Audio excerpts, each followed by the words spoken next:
so we encourage engagement through respectful and professional manner. If you do like to ask any questions, if we are hearing the same question be repeated, we just ask that you manage your points and not repeat something that's previously said so you can ensure that everyone has the opportunity to participate. Closed captioning is available on the top bottom of your screen, and also Transparency Viewer is also available for those folks who want to see who's on this meeting. To ask a question, you will be connected through the audio lines through the computer. So use the Call Me option and use the select raise hand on the bottom of the screen. For those dialed in through audio only, just *3 and you'll be added to the raise hand queue. Remember, please say your full name and affiliation before saying your comment, and also questions can be submitted via panelists as well. Silas is our technical assistants until our event producer who will be helping us today. And if you have any questions, we will get started. As today's market performance and planning forum, our objective is to kind of continue on providing updates that are based on implementation planning and market performance issues. A few updates also highlight things coming up in 2026 and 2027. Those release plans are also shared through the release user groups that are ongoing outside of this forum. We also like to clarify any timelines and also discuss any implementation and external impacts. But also, most importantly, the first bulk of this presentation will consist of a few updates from the EDAM performance report.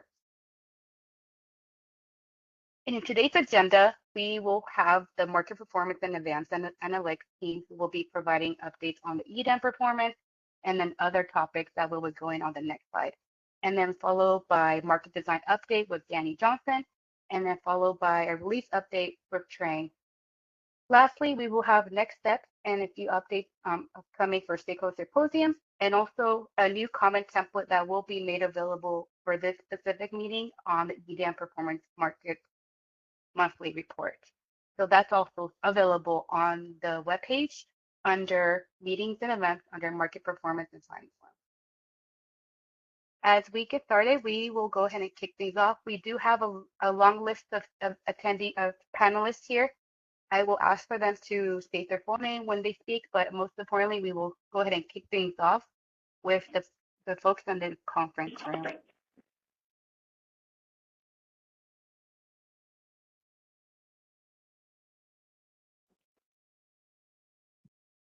Okay. And as said, this session will be dedicated for EDAM performance assessed for June. And then we did post that, and I will be providing that on the chat as a link. We did post that a few days ago, and so that notice was also gone out for those folks who were listening in. But just a quick audio check from the room. We could get started with Guillermo and his team. Thank you. Thank you, Brenda, for the introduction. Can you hear us okay? Yes, loud and clear. Perfect, thank you. Good afternoon, everybody. Thank you for the time this afternoon to go over the performance of the extended day ahead market for the month of June. This is the second month out of the 6-month transitional period that we committed to closely monitor and report on the performance of the EDAM.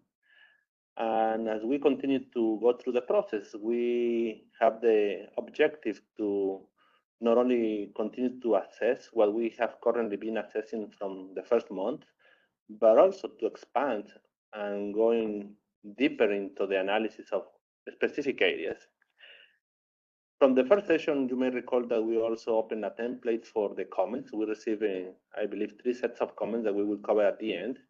We highly encourage any participant to submit any comments regarding the extent, the scope, the items that we are covering so far for the EDAM and how we can improve on that. There are several areas that we're still in the process to further develop. One of those is specifically regarding the configurable parameters. As we indicated, this is an ongoing effort that we are starting from the basic material, the basic areas of interest for the overall performance of EDAM. And once we start settling on that, we are going to start zooming in into the more specific areas of the configurable parameters. That is within the scope of this effort. It is a matter of sequentially building up the material to be in that place. The purpose of this discussion today, as you have seen, is indeed the Market Performance and Planning Forum. Historically, we have one section of that forum to cover specifically the market update.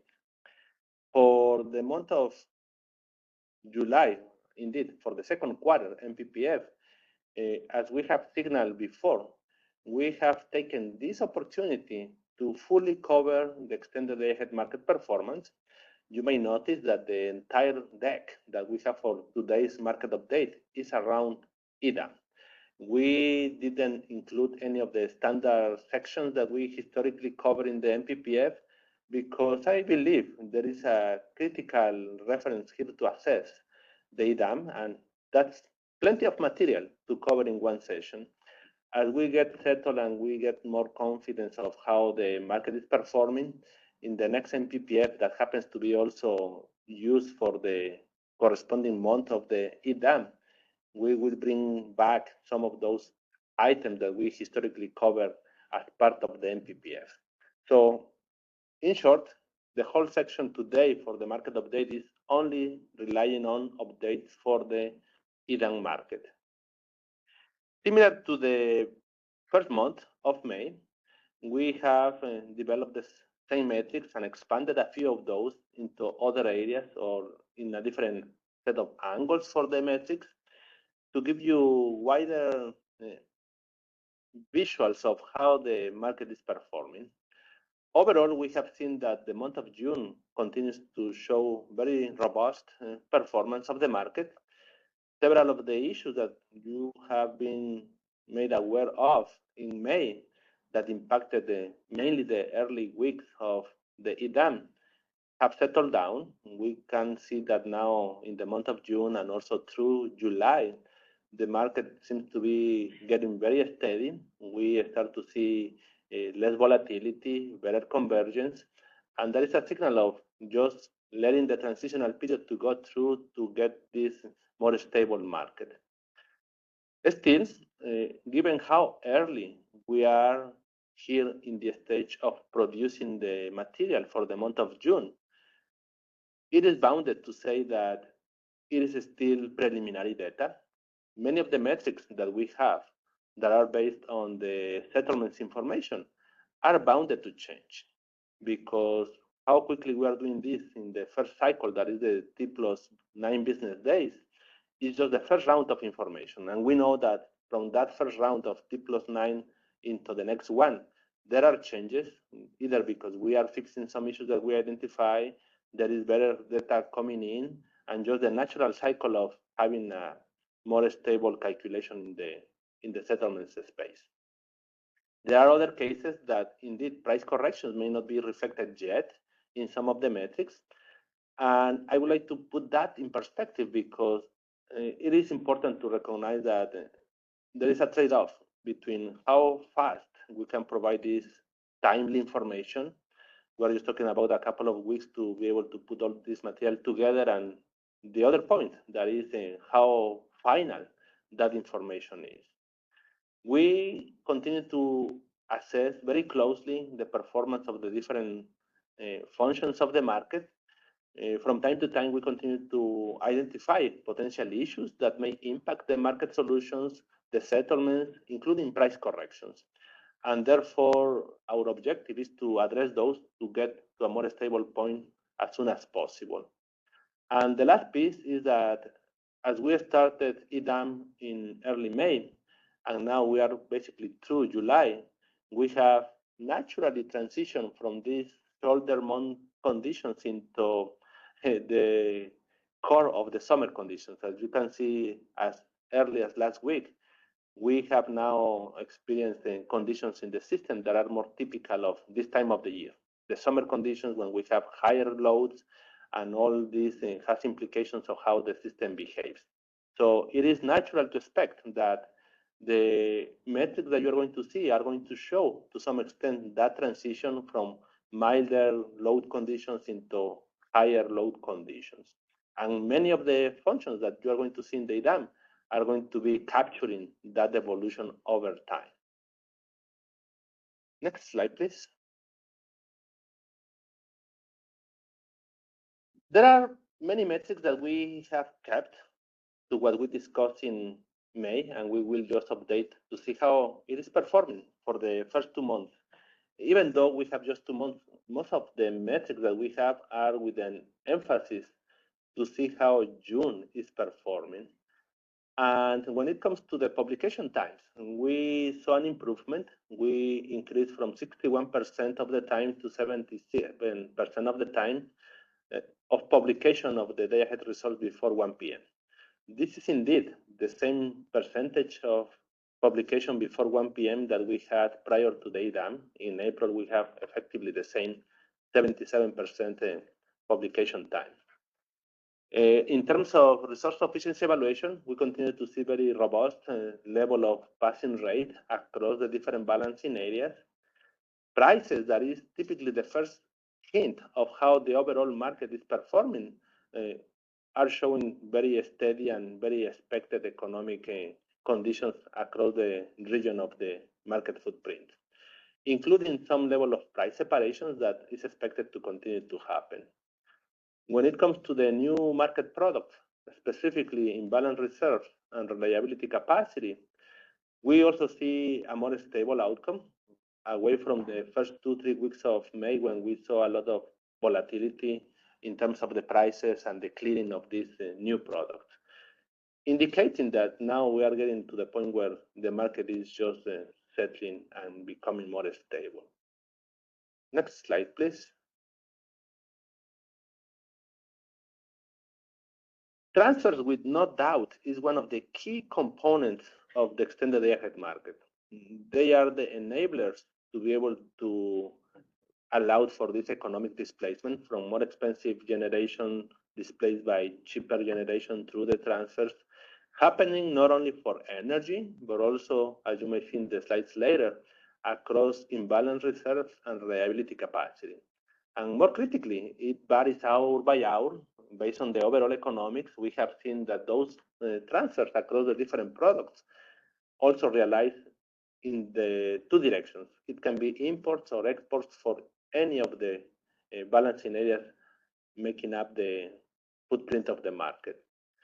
We have expanded a little bit the metrics and the section of the congestion. We understand, given the historical reference of this item, the interest of the market community to understand how congestion is working in this extended day-ahead market.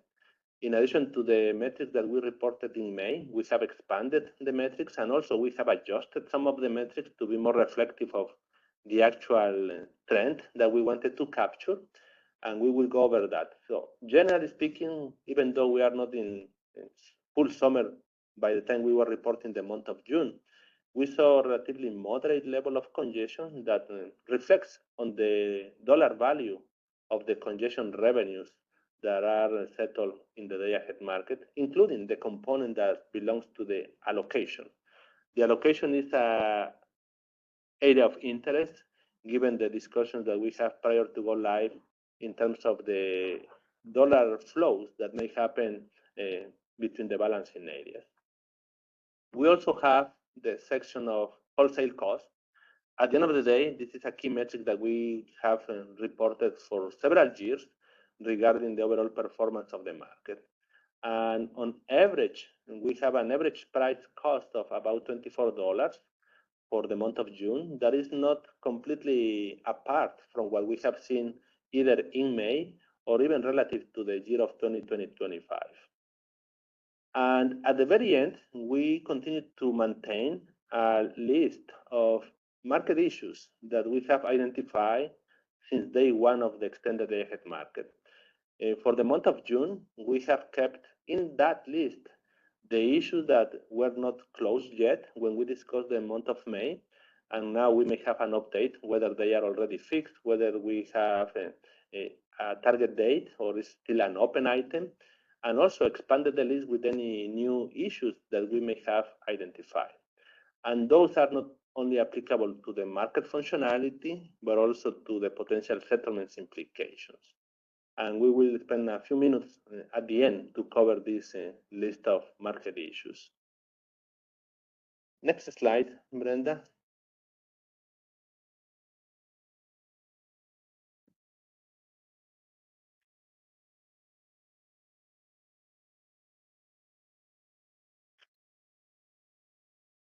Can you hear us, Brenda?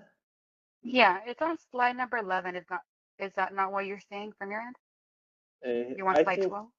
yeah, please, let's move to the next Oh, one. okay. Oh, yeah, okay. That would be at high level the assessment that we have for the month of June. Naturally, there are many different areas of interest that we can spend a full day just going deep enough to understand the implications of what we see. From here, we are going to cover specific areas. There are more details, more um, points of interest that may not be explicitly covered in this deck, but I encourage you to take a look at the report that we posted for the month of June. That was posted a couple of days ago. In there, you are going to find many more variations of the metrics, the areas of interest, other areas that because of the space and time we didn't include in this deck, an explanation to try to give you the why what we see is working that way. I will pass it now to Quinn to start going through more specifically the different areas that we want to cover today. Thank you, Guillermo. This is Quinn, market analysis in the ISO conference room. Guillermo has set the stage, covering basically all the topics that we're going to go over today. And we will start from the first one, that is the market runtime. So with EDEM Go Live, we have three new components in the day-ahead market processes. We have the new day-ahead RSE, we have the day-ahead GHG, and we have the ROC MPM passes. With the new passes, we have also the new EDEM footprint. That's a larger footprint comparing to what we used to have in the day-ahead market. And also with the DAME, day-ahead market enhancement, we have the new products, the IR and RC products, and all the infrastructure around these new products. So with all the things that are added with this Go Live, we're essentially solving a larger and much more complex model in the system. So we keep monitoring the market runtime and hope to meet the goal of publishing by 1 p.m. deadline. And as Guillermo has talked about, in June, we had 23 days out of 30 days that we published on time. So it was roughly the same level that we saw before EDEM Go Live. And this is one of the metrics we will continue to validate and monitor going into the summer. Next slide, please. The next new component is the day-ahead RSE. This is a new pass resource sufficiency evaluation in the day-ahead market. The overall idea is similar to the WEIM, the real-time RSE test. So the objective is for each EDEM BAA to demonstrate the sufficiency in resource capacity and flexibility to meet the BAA's expected needs. And the need here includes the energy aspect, that's demand forecast, the flexibility aspect, that is imbalance reserve requirements, and then operational aspects, that's the ancillary services. So these are all the angles that we consider in the day-ahead RSE. And different from the real-time RSE, the day-ahead RSE is a combined capacity and flexibility test. So that's a simultaneously run for all hours of the day by direction by BAA.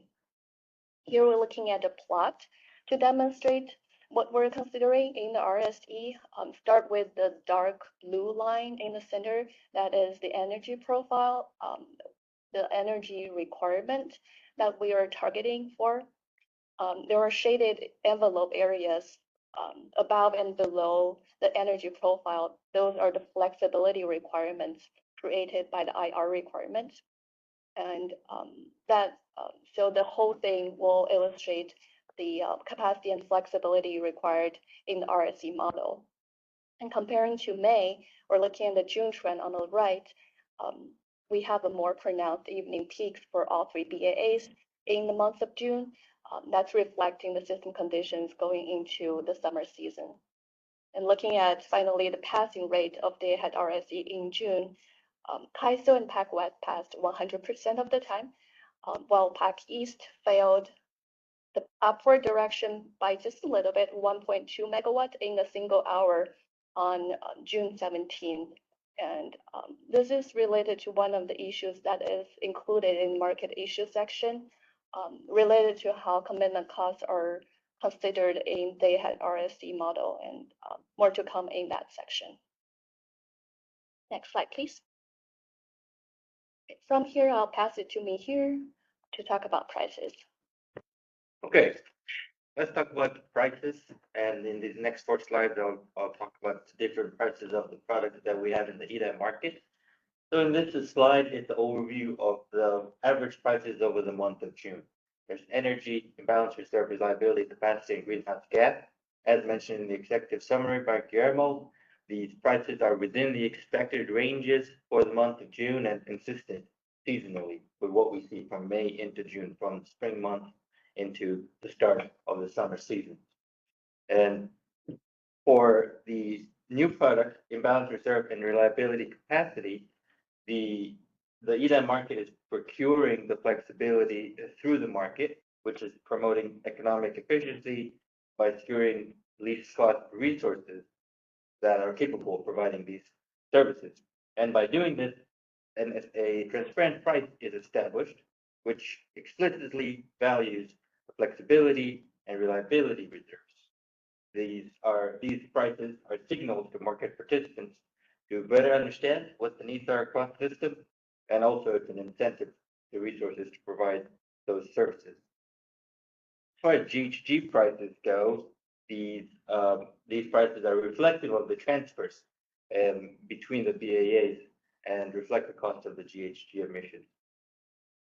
We see that there are different prices across the BAAs in all the different products, which is reflecting the differences, the regional differences in the underlying supply and demand fundamentals across these regions.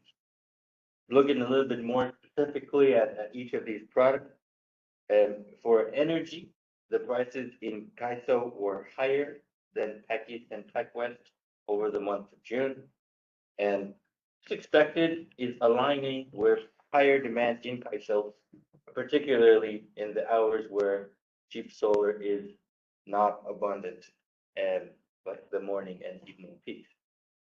As far as the IR and reliability capacity, first of all, the prices are much lower than energy. This is also to be expected. The imbalance reserve and reliability capacity products are awards to hold capacity, not to produce energy.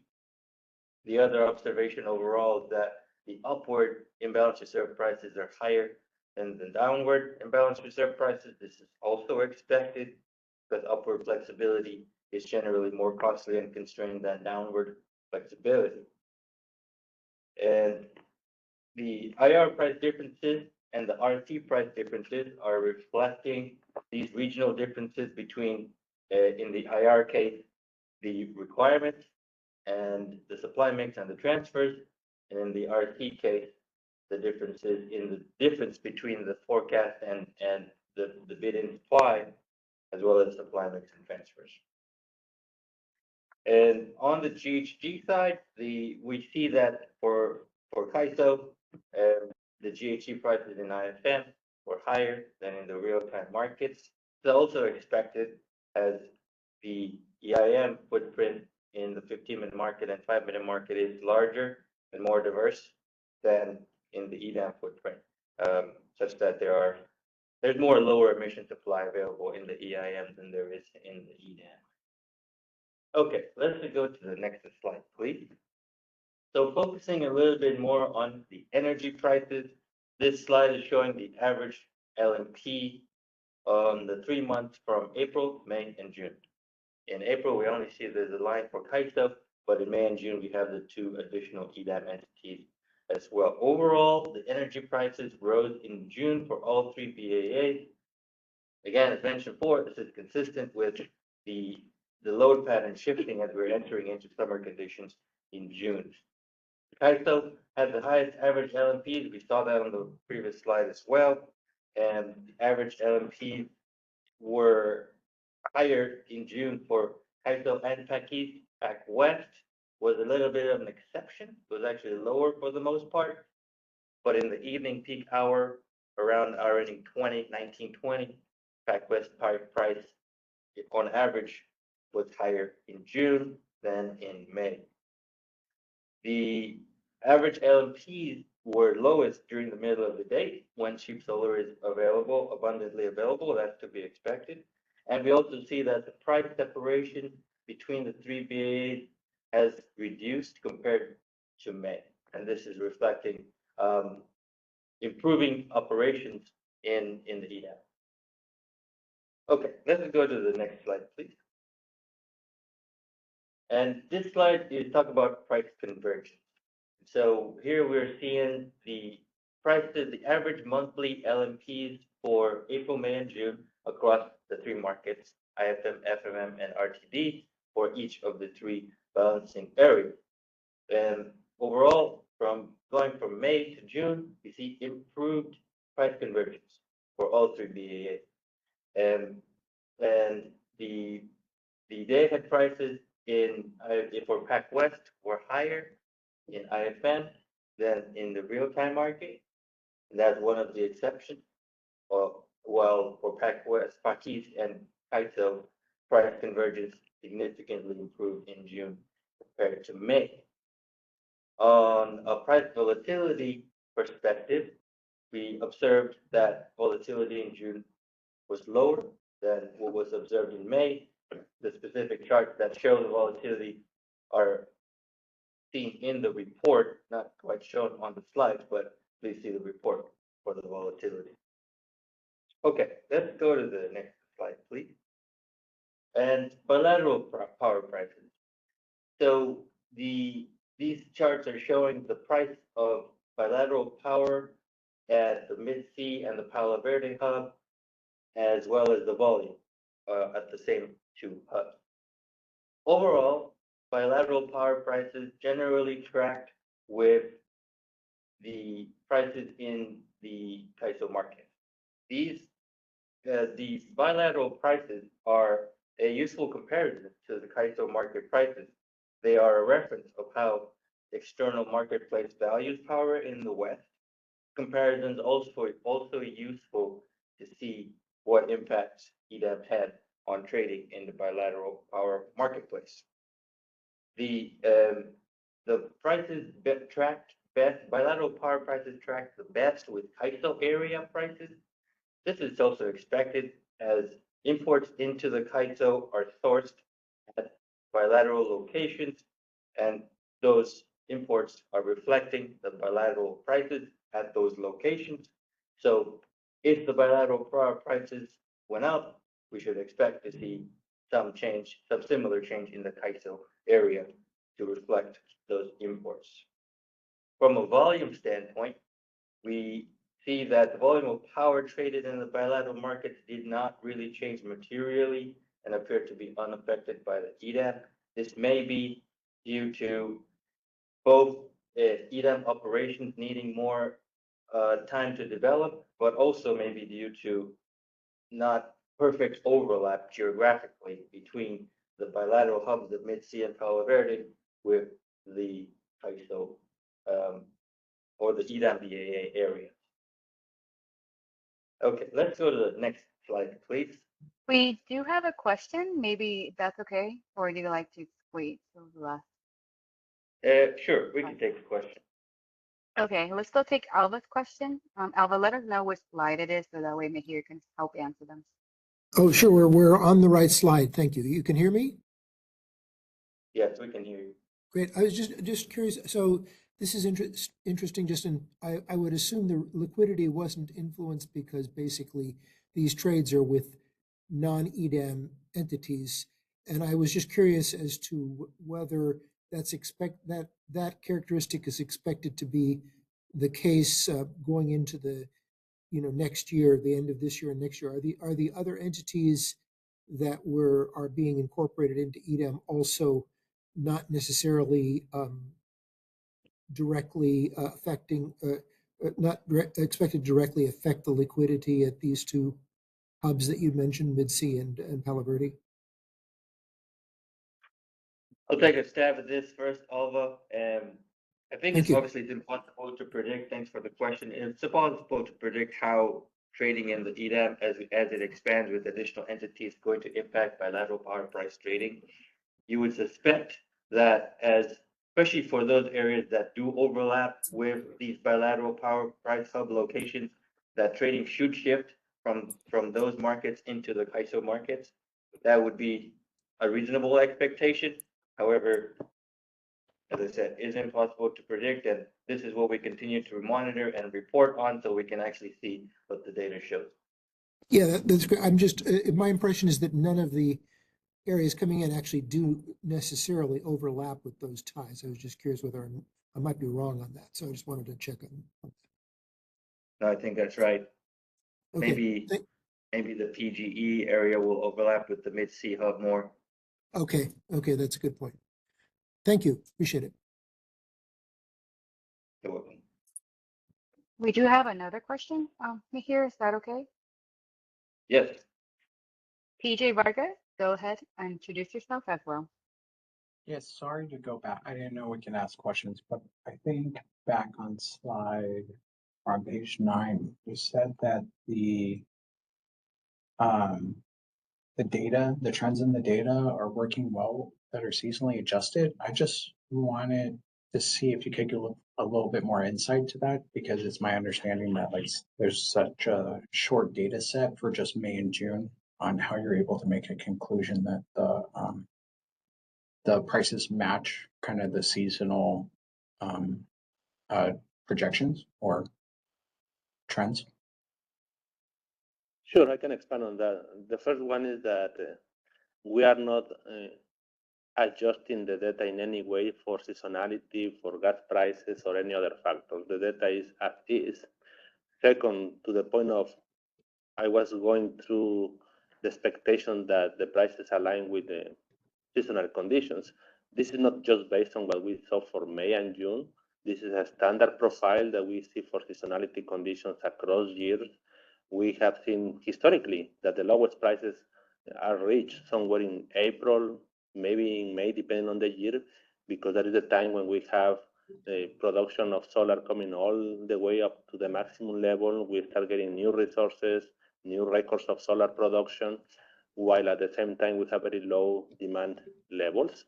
So you have the perfect conditions to have the lowest prices. And that is the inflection point. As we start going into the May, June period, that is when the loads start to go higher and then the price starts to ramp up. This is not a dynamic of the EDAM. We are not just making a hypothesis here. We are just pointing to the physics of the system that has to do with this seasonality condition around these shoulder months. Thank you.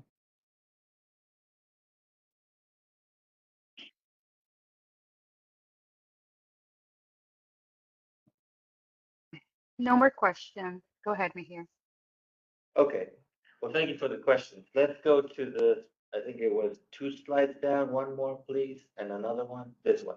So far we've talked about the LMPs, but let's talk about the LMP components. And this slide is showing different LMP components for the 4 DLAPs within CAISO. That's PG&E, SDG-E, SCE, and VA, as well as the PAC West and PAC East areas. And overall, the LMP composition, as most people are probably familiar with by now, it has changed with EDAM. Before EDAM, the system level marginal energy costs were the same across all the areas. And we can see that in the month of April, where the green bar that's reflecting the max is the same value across all the areas.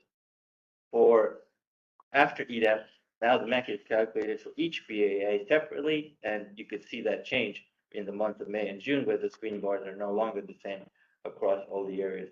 They are the same for the 4 DLAPs within CAISO, but they are not the same for PAC West and PAC East. On the GHG side, the GHG composition also changed. Before EDAM, the GHG costs were embedded in the SMEC and then subtracted from the California BAA. And We see this in the light blue bars. In April, the light blue bars are on the Pac West and Pac East side. They're absent from the CAISO DLAPs. But in May and June, it switches. The GHG component is on the CAISO DLAPs and no longer on the Pac West and Pac East areas. The sign convention is also different. The GHG component was previously subtracted as negative for the Pac West and Pac East areas in April, but now in EDAP, the GHG component is a positive component on the CAISO side, and we can see that there as well. Some more insight on the congestion side. There is some differences between congestion from April, May, and June. However, these congestion differences that we're seeing are less about the change from EDAM operations and more about the change in season. They are consistent with the trends that we observed in previous years for congestion. The losses, they're a very small component. We cannot even see them on this chart. One interesting point on the congestion component for Pac West, I actually see that from May to June, it switched sign, goes from positive in May to negative in June. Okay, that is all for the prices section. Let's move to the next slide, please.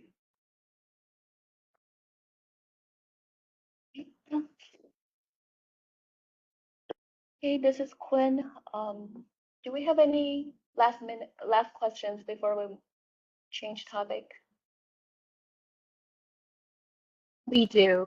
Let's go ahead and take Kelly Well. Hi, it's Callie Wells with WPTF. I didn't realize that we could ask questions throughout the slide, so I apologize. Do you mind going back to the slide where you guys show the different commodities prices and kind of those bar charts?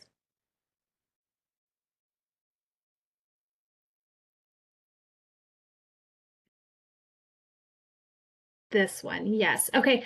I was hoping you guys, so it's interesting that under the reliability capacity, it looks like a zero price for CAISO. I just wanted to confirm that's the case in the prices for reliability capacity up and down in the CAISO BA was basically zero, or is it because they're always the one product is always positive and the other product is always negative, and they're the exact same price, and then that's how we're getting to the zero? Yeah, I can answer this question, Callie. Thank you for the question. First of all, this is a monthly average. So as you say, it is aggregation of the behavior that's happening over all the intervals across the month, and essentially it's averaging out to zero. The reliability capacity prices are an indication of whether the reliability capacity up or down was procured more or less. So in CAISO, with the price being zero, it's more or less even in terms of which direction of reliability capacity is procured. Of course, as well, the cost of the reliability capacity. So yes, I think I agree with your conclusion that you made at the end. I can extend that here to Pac West, for example, where we see a negative reliability capacity price. It's an indication that overall reliability capacity down was procured more for Pac West. I encourage you to review the report where we show more charts on the reliability capacity prices. I think we also have a section later on in the slides that will show the daily average price for reliability capacity and the hourly average price. Hope that answers. Okay. I appreciate it. Maybe I'll defer my more detailed questions to that section, because I was headed. My next question was the Pac West price being negative, but you mentioned then that just means that they're procuring more down. So are they not? Because at a negative price for a product, to me, that's saying that they're going to have to pay to provide that product. Is that how to interpret this here as well? Let me take on that one, Kelly. There is a reference that is in general in abstract reliability capacity. By default, the reference is in the upward positive direction. When we see a negative price, it simply means that we're actually procuring RCD. And that is, if you now have that reference to the RCD, you would see a positive price of plus $1 for Pac West. It is simply the relative reference to the direction of the capacity being procured. it doesn't mean that there was reliability capacity up procured at negative prices. It simply means that the reliability capacity was procured for the downward direction and that had a positive price. But here the reference is always relative to the upward direction. That is one direction that we took as a reference. Okay, I think that makes sense. Do you, just an ask, maybe going forward, just because it is always, you know, relative to which the upward or the downward product that you guys report these prices separately for the products? I think that would be extremely useful. Yeah, thank you for the suggestion. All right, thanks. That's all I had.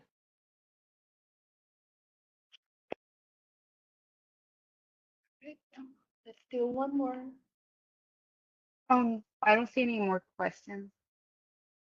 Okay, sounds good. Next slide, please. Okay, changing topic. Here is about ancillary services. With EDEM Go Live, the market design in AS procurement, this area largely stays the same. So we didn't have major changes in this area on the overall market design. A feature within the AS procurement is called AS cascading, or sometimes referred to as rational buyer. So this is a feature where in the upward direction, where a higher quality product can be procured to meet a lower quality product requirement. So in upward direction, we have regulation up as the highest priority, well, highest hierarchy, then spin and non-spin. So reg up can be procured to meet spin requirement, and spin and reg up can be procured to meet non-spin requirement. This is what this feature is about. Back in May, we had an observation. After EDEM Go Live, there seemed to be a change of behavior in upward AS cascading, especially for regulation up. So the frequency of cascading reg up frequency of cascading in reg up decreased from April to May, and now we have an update in June. So the frequency dropped from 29% in April to 5% in May, and now in June it's back up at roughly 16%. This is one of the metrics that we monitor going into the summer and see how this behavior evolves. Basically, all the requirements are fully met. If a 100% is showing up, it means we are procuring 100% using its own bids. If here on the right, we have percentage procurement of different product. So if, as I said, if it's 100%, it means the requirement is fully met by its own bids. If it's more than 100%, it just means that the extra procurement is for meeting the requirement of the next commodity. And here we see that in June, the frequency of cascading comes back up a little bit. Next slide, please. And reason of that is really largely depending on the price. So here we're looking at daily average AS prices for April through end of June. And back in May, there was price increase for regulation up and down. That's the blue and gray lines on the top. So there was a slight increase, about 70 cents on average for the month. And the regulation up and down prices trended down, back down in June and back to basically what we saw the level of price in April. So with that, we also see the frequency of cascading coming back up. And spin and non-spin prices remain in similar ranges. And at the bottom, we have the monthly average prices for different commodities. And for reference, we included imbalance reserve prices there. So the takeaway is that average price of imbalance reserve up fell between the average prices of regulation up and spin. Next slide, please. Okay, so that was about AS procurement. Any question on that section before we switch topic again?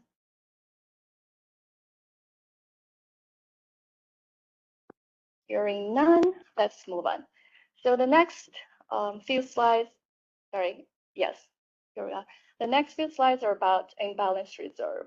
The imbalance reserve is one of the new, well, it's the one of the new flexibility product in the day-ahead market.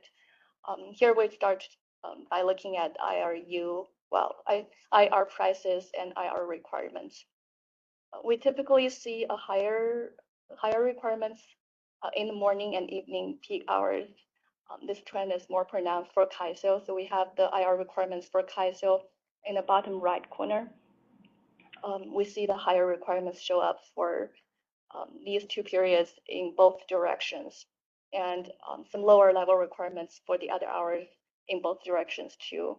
And because we ran out of space, we only included Pac West on this page. You can see more details in the report. So for Pac West, the IR requirements somewhat follow similar shape with just a lower magnitude, but still slightly higher requirements for morning and evening peaks. And coming on to the prices, we have IRU price on this page and IRD price on the next page. These are the hourly average prices for May and June. Roughly, the prices follow the pattern of the requirement. So we have higher prices for morning and evening peak hours, and then lower prices for the other hours. And comparing June to May, we have much better price convergence across all three BAAs. And so that is a sign that the market is stabilizing with more stable price. Next slide, please. Here we are looking at the prices from a different angle. We have the daily average prices for IRU and IRD on the right. So looking at the daily averages, we passed the first half of May where prices were all over the place. And now we are in the period where prices are more stable. So coming into June, we see that IR prices have declined and become more stable across all three BAAs. And yeah, and we have, again, much closer price convergence among all three BAAs as well. Next slide, please. Okay, so for imbalance reserve product, participants can bid into the market. Well, participants are bidding into the market to show the willingness of providing the service at different price levels. So unlike the FRP, that is not a bidding product, the IR is a full market product. We continue to track the bid volume of imbalance reserve product. So the positive range is for IRU and the negative ranges are for IRD. And we have the bid volume stacked up by price buckets. While the price levels and volumes are different for each BAA, we have the bid stacks for KAISO, Pac West, and Pac East separately on this page. So looking at the KAISO trends, have remained stable going from May to June, and is a steady slight increase over the month. And Pac East prices stayed in the lower price ranges for the most part, and Pac West shifted more bids into the lower price ranges starting towards the end of May going into month of June. And overall, the volume has shown pretty consistent trends for all three BAAs in June. Next slide, please. So that was about bidding volume, and to see who is providing the IR products, while the IR services within the resource fleet, here is the procurement chart. So the procurement of IR for each area, again, depends on the supply mix within the area. In the report, we have KAISO, Pac East, and Pac West separated. Here, we are only showing the resource mix for KAISO BAA. Here is the average IR procurement by hour for May and June. For example, in upward direction, we have gas in red, that's throughout the day. Solar is providing both directions during the solar hours. And then finally, the battery storage showed up for the peak hours only. And just on the high level for Pack East and West, Pack East, we have coal and transfer. For Pack West, we have hydro and transfer. They're providing the capacity to meet IR requirements. And finally, we see similar shapes for the month of May and June in the resource mix. Next slide, please. Okay, so an interesting question to ask in this area is what really happens after day-ahead procurement. Here are some numbers for the real-time side. EDAM resources receiving an IR award in the day-ahead market will have bidding obligations in the real-time market. And real-time market, specifically, I'm focusing on the 15-minute market FMM, because that's where the IR requirements are derived from. So to measure how much the procured capacity is made available in real-time FMM, here is metric on availability. Availability is measured as the real-time available capacity corresponding to IR awards divided by the megawatt procured in the day-ahead market for the IR product.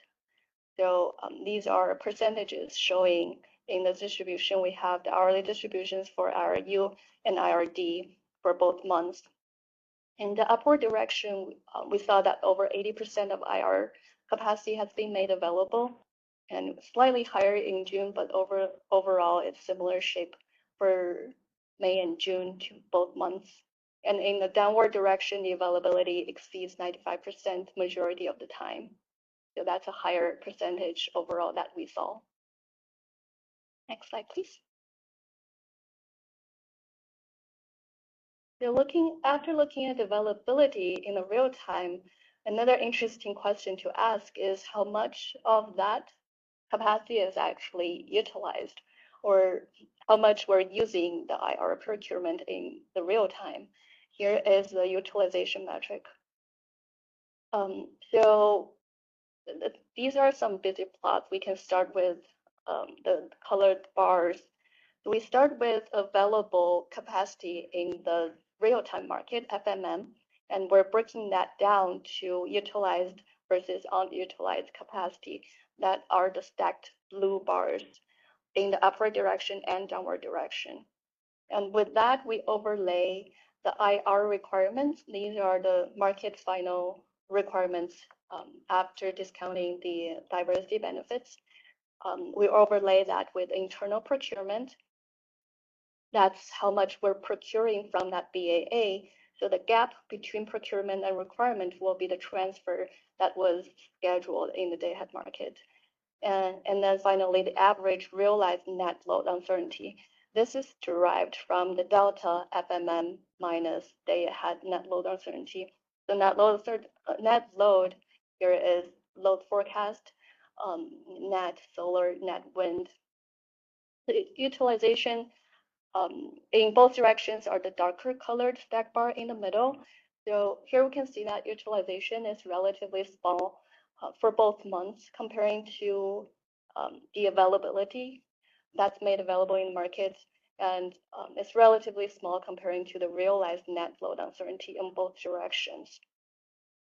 On one side, we said we checked that in FMM, in RTPD, net load is fully met for all three BAAs. So it's just indicating that we're meeting the demand requirements through transfers and other internal resources in the system, but we're not necessarily utilizing what we purchase from IR. There could be different reasons why this is happening. First of all, system conditions change from day ahead to real time. There are demand supply balances, there's congestion and some other factors to cause the lower utilization. And also economics. They need to show up in the market, but we're not actively tracking how much they're offering into the market. So that could be other factors into play as well. So this is one of the metrics we will keep monitoring and how these metrics evolve going into the heat of the summer. And we'll report back on the utilization. Next slide, please. Okay. That's a good time to ask question before we change topic. We'll go to Stephen King. Let's go and meet him. Let me know if you want to go back one slide, Steve, for slide 27. Yeah, this is Steve Keen from Edison. Can we go back one slide? I just want to make sure I'm understanding this correctly. So, I'm sorry, even blown up big, it's hard to read some of these things. The requirement number, so basically the biggest outlines, those are the requirements that you were procuring in the market. And then the yellow line, that uncertainty, is what actually developed during the day. So in general, the requirements are, for most of these periods, it seems like a good bit over the requirements that actually developed. Is that correct? And so the requirement is the solid line, and internal procurement is the dotted line. So for the most part, yes, requirement is about uncertainty for most hours, or right at uncertainty most of the hours in both directions. Okay, and then the utilized piece, that's the part that's essentially the IR that gets converted into either energy or FRP, something like that.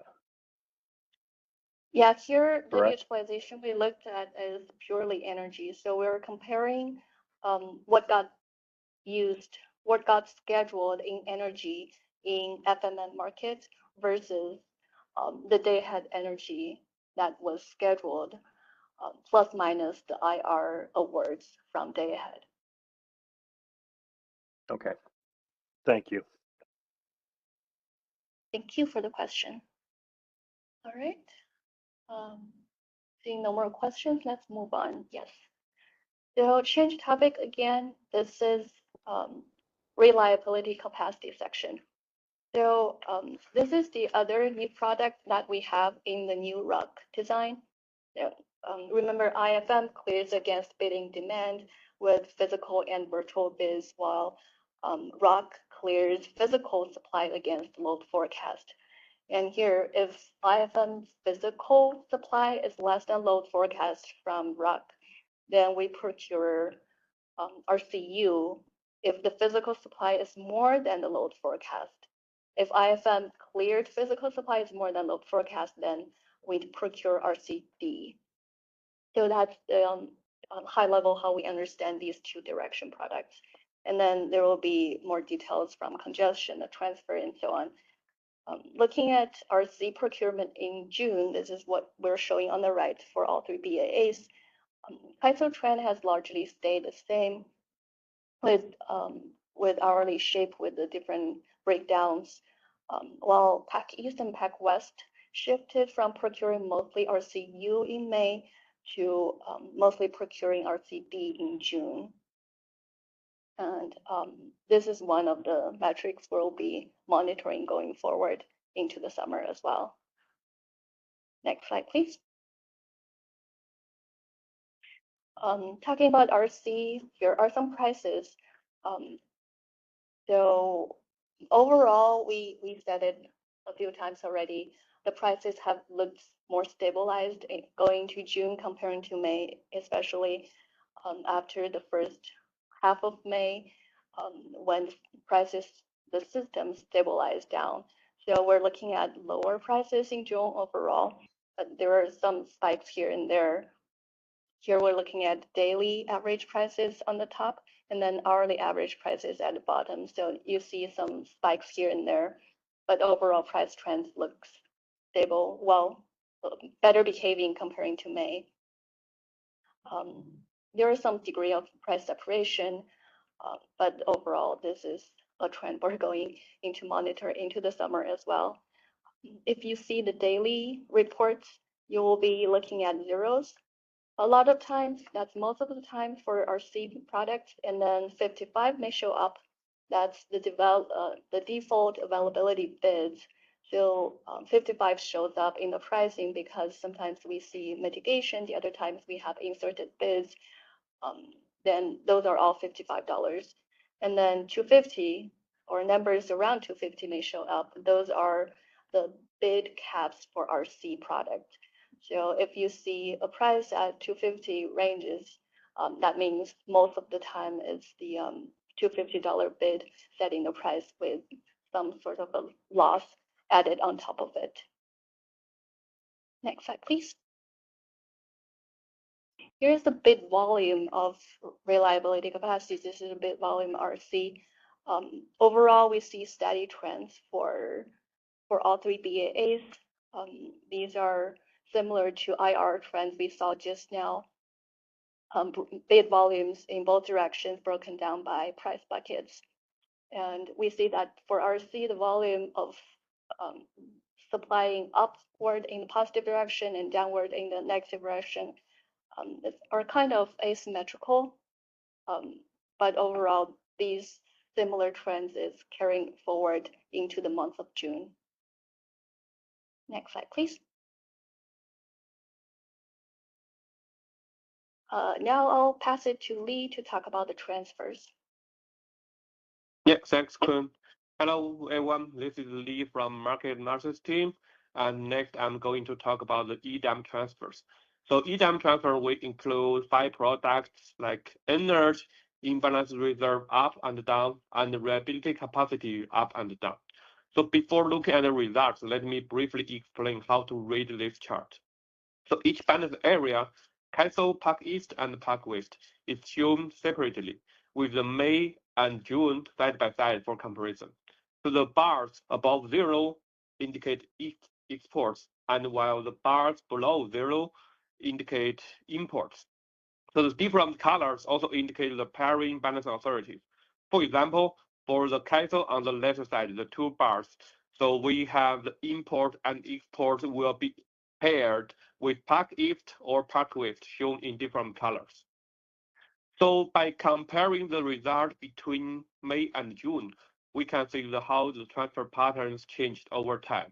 So overall, the CAISO's transfer volume reduced a little bit in both import and export directions.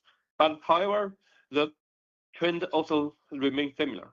The most notable change is the increase in the direct transfers between Park East and Park West in June.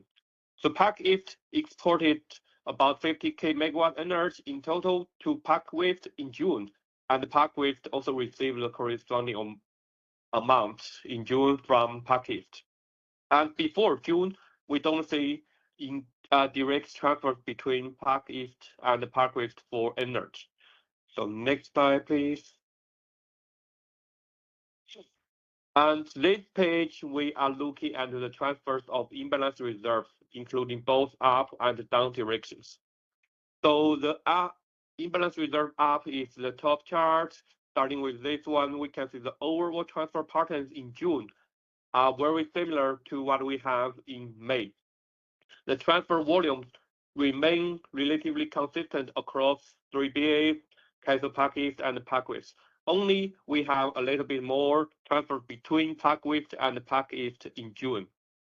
For IRD, however, we could see more variations.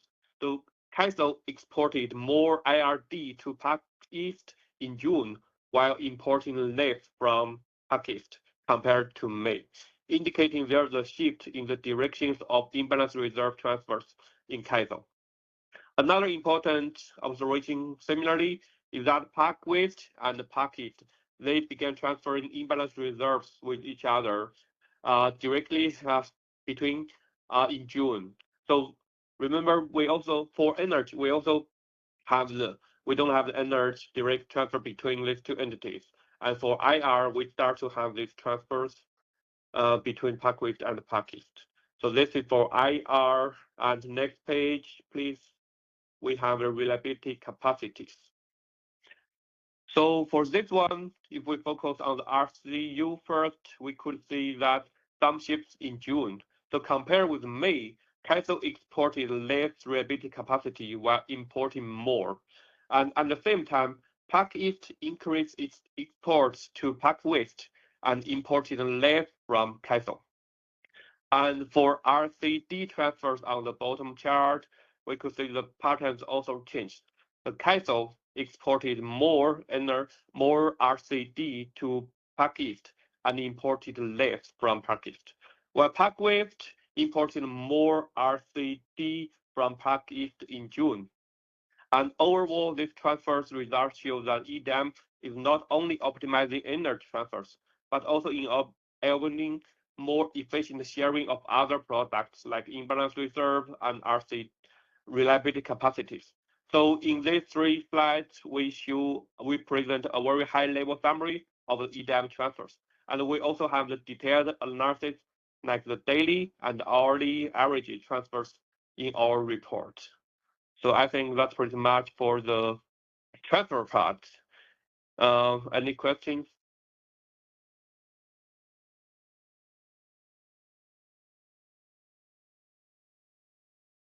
There's no question. Lee. Okay, no question. We can move to next part. Thanks. Okay, this is Hannah Mooring on the market analysis team from the CAISO conference room. The slide presents trends in convergence bids. There's more details in the monthly report, but this gives an overall summary of like the net values. So here we just define net virtual bids as virtual generation minus virtual load. And on the plot in the upper right-hand side, it shows virtual generation and virtual load, and then the red line is the net. And so in general, virtual generation, and this is also cleared virtual generation, this isn't like bids, it's cleared values. We see a slight, or that virtual generation stayed relatively flat from April through June. There wasn't too much change as far as the cleared virtual gen, but we did see a slight increase in cleared virtual load, specifically in June. And so you can see that the net kind of trends closer to 0. So we almost have a balance of cleared virtual gen and cleared virtual load. And this is consistent with what we've seen in previous years, where we see an increase in cleared virtual load in the summer. The bottom plot shows the hourly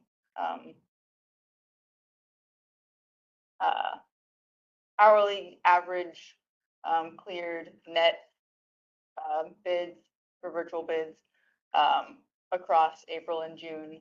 And so as you can see that across pretty much all hours of the day, June has a lower net value. In the evening, it's a little bit higher than it was in May. But the big difference is during solar hours.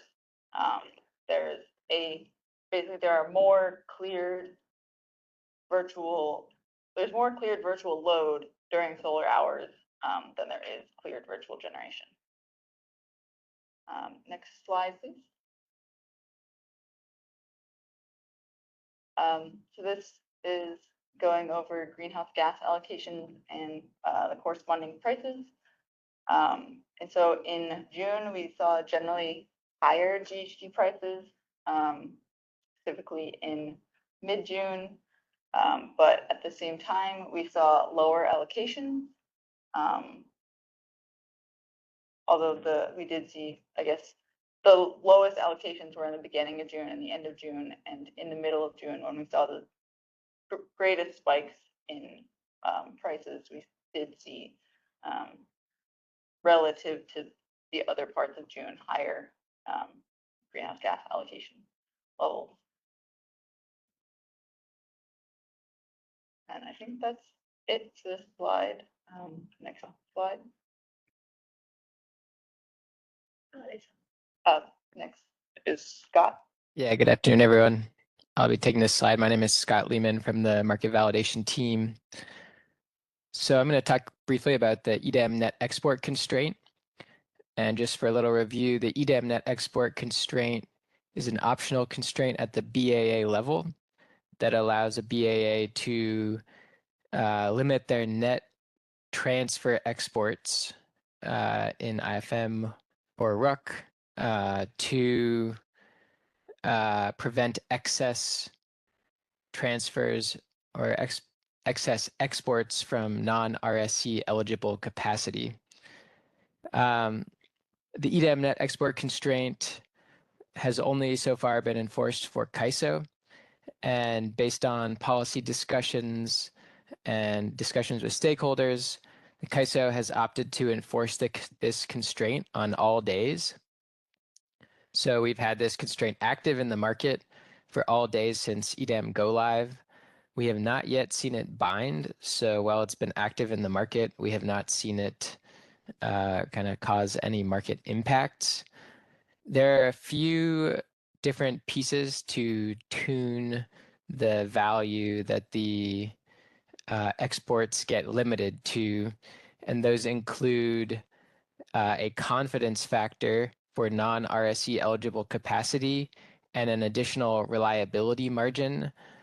The confidence factor has been set to 0 for CAISO for all days, so we don't expect that to change without some further discussions with stakeholders. And the reliability margin piece, based on our procedures and also discussions with stakeholders, is set to the most severe single contingency.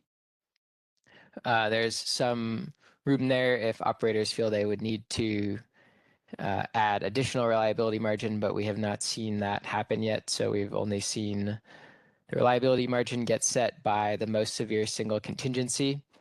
And so this chart here shows kind of the range in May through June of what we saw for the most severe single contingency.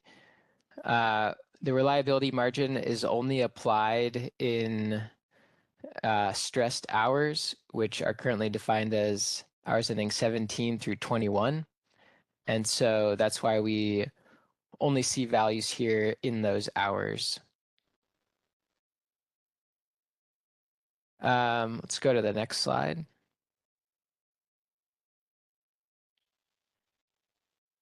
So this slide switches gears a little bit to talk about the RUC load adjustments.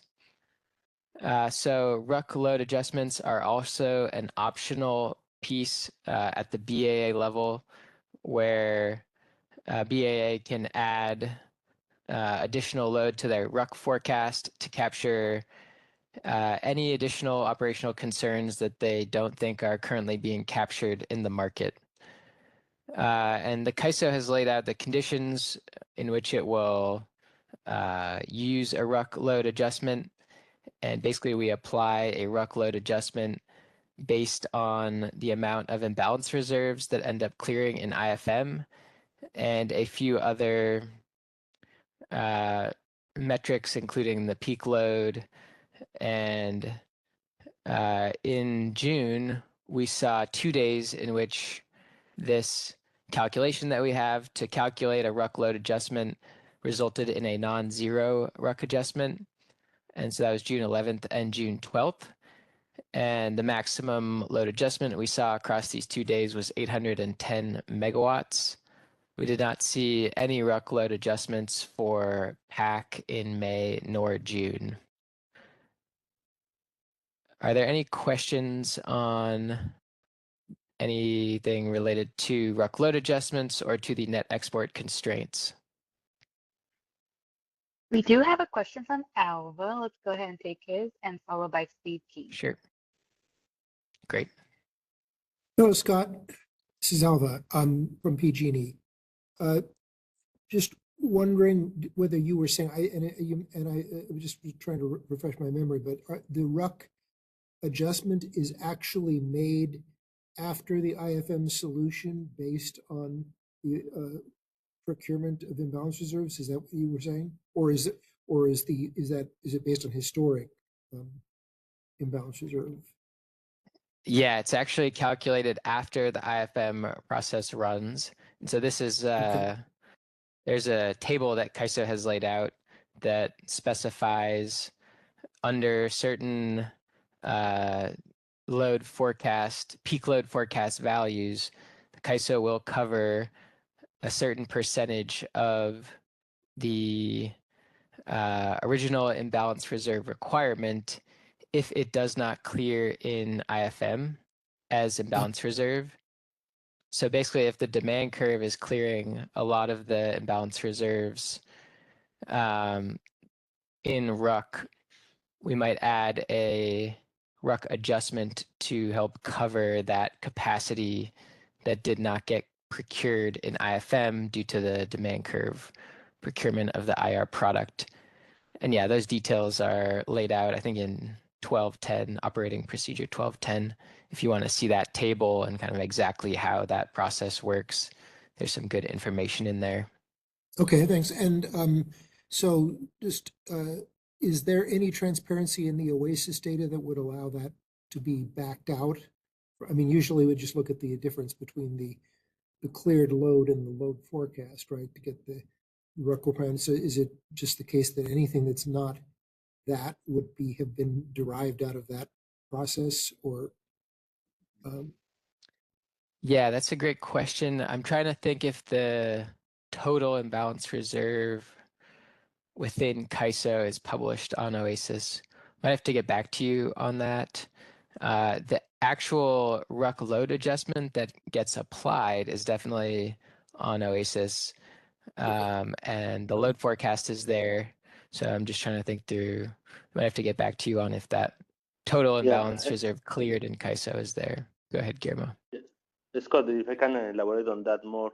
Alba, I think all the data points are available. It's a matter of putting them together. Right. So first, the final RUC adjustment requirement megawatts are posted on OASIS. There is a display that has been in there before the implementation of the EDAM. That came as part of the summer readiness. That is the final value. Now, how to arrive to that value? For that value, you need to know what is the target, operationally speaking, for the total capacity needed to cover uncertainty. That is based on this operational matrix that is in the operating procedure that Scott indicated. Now, that operating procedure only tells you what is the math to follow through. The reference is still based on the 97.5 percentile, and that value is actually publicly available on OASIS as part of the thresholds. So that is the information that is in there. From there, the only piece that you would be missing is the level that is clear in the IFM as a total level at the BA level. And with that, you can do the subtraction. Let me put an example. Let's say the operational target is 3,000 megawatts.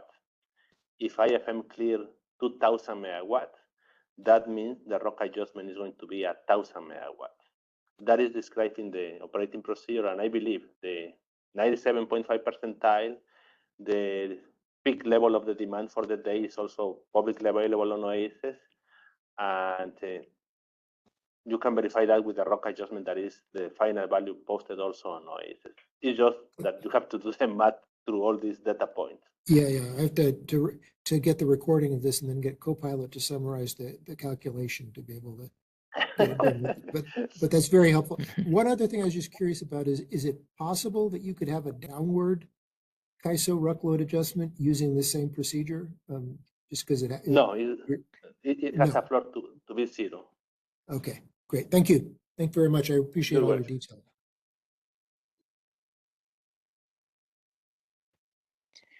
Yeah, Next, thanks, Alva. Oh, sorry. And then TJ Vargas.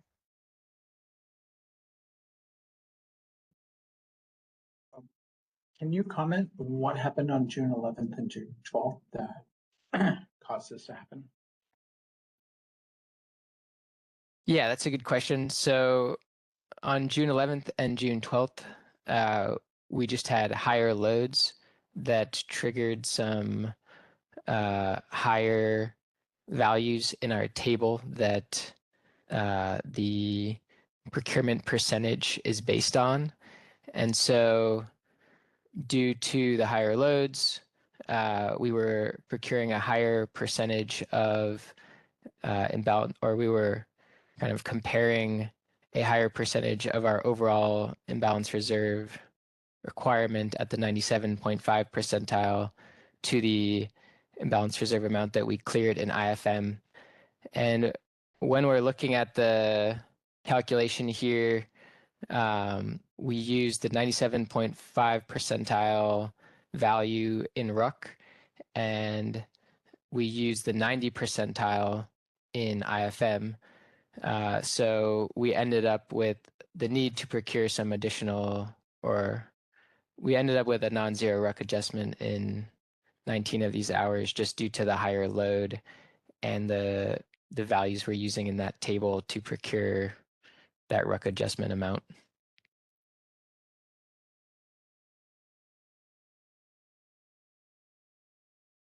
So overall, there was no kind of cause other than a higher load.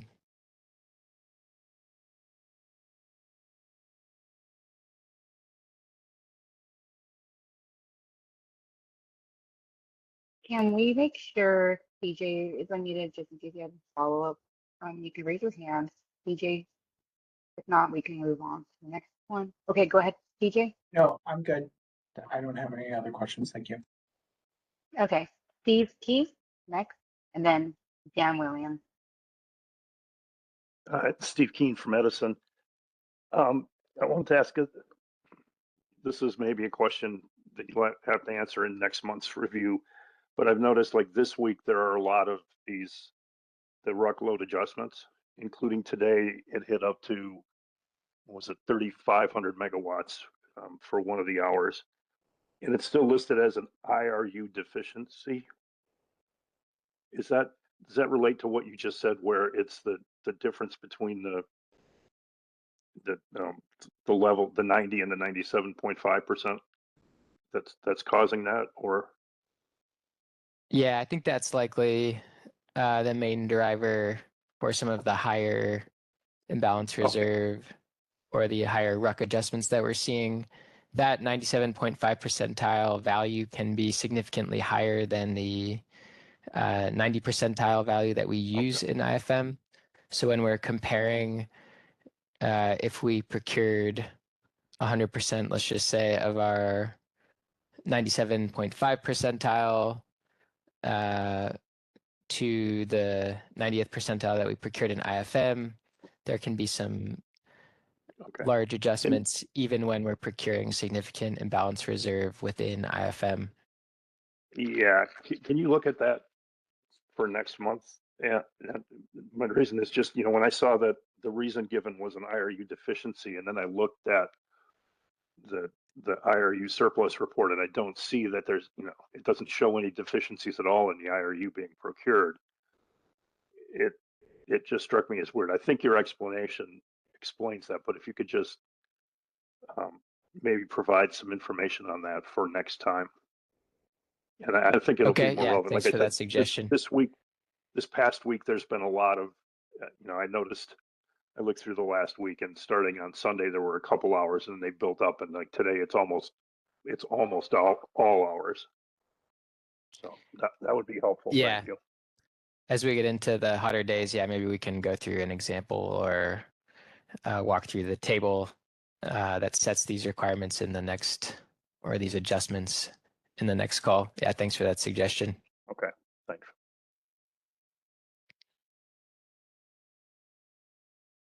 Dan Williams, you're next. Hey, Dan Williams from the Energy Authority. So personally, it always feels good when I raise my hand and then either Steve or Alba asks the question I was going to. It's sort of confirmation that I maybe was thinking an intelligent thought at the time. But I'll build on what Steve was just asking about just a little bit, because I'd also been kind of looking at the results over the last 2 weeks, and I saw some instances where there were RUC adjustments that were credited to the IRU deficiency, but then also saw a lot of those 3,000, 3,500 megawatt adjustments were done in HASP and RTPD and then pulled out in RTD. not done in Ruck. And so that kind of left me scratching my head a little bit of like, well, was it an IRU deficiency that we just chose to carry forward, or was this more an issue that sort of is like the way things worked pre-DAME, pre-EDAM, when we saw more of that operator initiated load bias kind of just as sort of like a matter of standard business. And I know we're not reviewing July outcomes, but it stood out a little bit. And since Steve went there, I figured it was okay too. Yep. Yeah, no, that's a great question. The RUC adjustments that we're using today, we're strictly using the formula that we have in the operating procedure, and we haven't seen conditions yet to apply any RUC adjustments in excess of what that formula has laid out for us. So anything you're seeing in the RUC adjustments are being based on the formula that we have set out in the operating procedure. For real time, those are still going to be based on kind of what operations is seeing in real time and what they need for their own operational concerns. They of course can see what they have coming into real time from day ahead, but yeah, they're going to be making those decisions on the FMM and RTD biasing. Yeah, that makes sense. And I think we'll start to get some good data sets, I guess, then to look at some of the configurable parameters and kind of say like, well, what was going on these days? Would have been better to have more procurement day ahead. So it didn't have to be done in HASP if that was even possible, and kind of look at some of the forecast variation and stuff too. So that all tracks together. I did have one quick comment going back to something that Alva mentioned probably 45 minutes or so ago, and that was when you were talking about the bilateral indices liquidity and what may or may not happen after the next round of EDAM entities go live. And I just wanted to kind of comment that those indices are representing trades that are happening well before in the day ahead horizon, that are happening well before bids and offers and resource efficiency plans are due. And entities, whether in the bilateral market and EDAM and EIM, are all using those kind of for connecting forward markets to day ahead physical markets. And as part of the reason that we tend to comment so much on wanting to maintain sort of a strong intertime market for CAISO is the ability to kind of stitch together those index-based trades that are happening on peak, off peak, with resource sufficiency needs that have to be fed into the EDAM areas, and then with the hourly ability to kind of shape any residual supply into the CAISO market. So I actually don't expect the index liquidity to dry up unless we end up with so much transactional friction at the interties that it starts to become unwieldy to transact those day ahead products the way we have for the last decade. Yeah, thanks for that comment, Dan. I think that's a great point.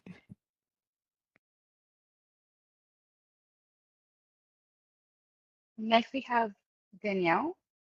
Let's see. Go ahead and unmute her. Hi, Scott. This is Danielle Pacey from TransAlta. I just have a clarifying question.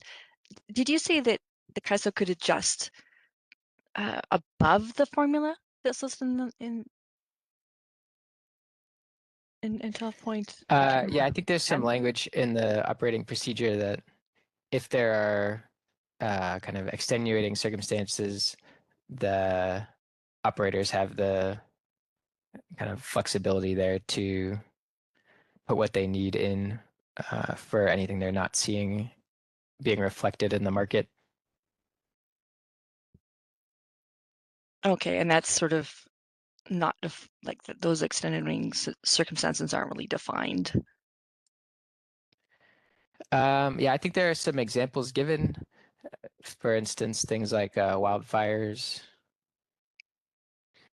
So like emergency. Yeah, things that we're not seeing reflected in the market that operations feel strongly they need to represent somehow. Okay, thank you. Sure. He's got no more questions. Thank you. Great. Thank you. Couple of questions in the chat, Brenda. Did we cover those? Let me see. Does the team want to go ahead and Scott, did you see those questions? One was on the EDAM net export constraints can be set independently by each the operator. And then I think we had a few.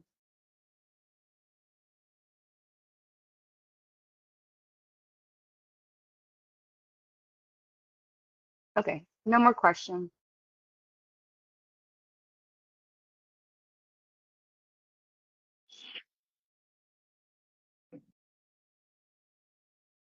If there are no more questions, we can move on to the next slide. This is Hannah Mooring again in the CAISO conference room.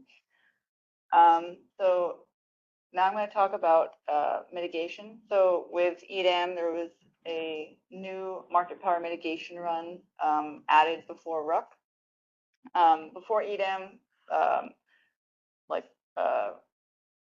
RUC was, anything cleared in RUC was based on like existing IFM bids. There wasn't a new product that was being bid into, but for after EDAM, we now have the reliability capacity up and down products procured in RUC. And so the new market power mitigation path was added. The plots on this slide show the total daily number of resources subject to mitigation based on the ISM market power mitigation run and the RUC market power mitigation run. You can see on the left that, well, I guess just looking across the two plots, that roughly 100 times as many resources are subject to mitigation in ISM as compared to RUC. But that if you look at the breakdown of like where those resources lie in IFM, roughly 94% of the resources subject to mitigation after May 1st were in CAISO, but this aligns fairly well with the fact that roughly 91% of all resources within the EDAM footprint are in CAISO. However, when you look at RUC, the makeup changes where, of course, the number of resources in CAISO remains the same, but in RUC, PAC East and PAC West made up a relatively higher percentage of resources subject to mitigation relative to their portion of the resource pool. Next slide, please. So this shows the mitigation from an hourly standpoint. It's an average over the month, or like over May and June. And it shows the breakdown by fuel type. And so in ISM, you can see that gas and energy storage resources make up the large majority of resources subject to mitigation, with mitigation being highest during the solar hours. In RUC, there's actually very few gas resources subject to mitigation on average. And for RUC, solar and wind make up the majority. However, it is I think important to note that solar and wind resources don't, their mitigation in RUC doesn't increase relative to how much they were mitigated in IFM. If you look at the scales, the scale on the RUC plot is an average hourly count between 0 and 3 resources. And so it actually lines up fairly well with the percentage or the count from IFM. So the difference is really a lack of mitigated gas and storage resources in rock. Next slide, please. Okay, so now we're going to move on to settlement. This slide is reiterating kind of what Guillermo said earlier about the settlements data, particularly, I mean, all of the data in this report is preliminary, but the settlements data specifically, there are a lot of ongoing issues that are and disputes that we're still working on fixing, and that even some of the ones that have been fixed, the data is not necessarily reflected in some of these charts. And yeah, I think that's pretty much what I'll say about this slide. Next slide, please. So this shows the total market costs for CAISO in May and June, and then also for like a longer term trend. After May 1st, total costs included the costs for the new products, so imbalance reserves and reliability capacity. Before that, obviously those costs didn't exist. But we can see that even after these new products, we didn't see any sort of major change in the total costs as far as trends are concerned. We did see an increase in total and average costs for CAISO in June, but that's consistent with seasonal changes. But overall costs in 2025 in 2026 continue to be significantly lower than they were in 2025. Next slide, please. Okay, so this slide shows IFM BCR settlements. So overall, for all three EDAM BAAs, BCR declined in June relative to May. There are still a number of data issues that we identified that impact the May 19th and 31st for IFM and the 1st and 29th of May for the real-time market. I think that's pretty much all I want to talk about on this slide. Next slide. This shows the procurement cost for both imbalance reserves and reliability capacity products. In general, IRU procurement costs stayed relatively the same from May to June. There wasn't an overall change. For RCU, RCD, and IRD, the total cost generally decreased, with CAISO RCD being an exception.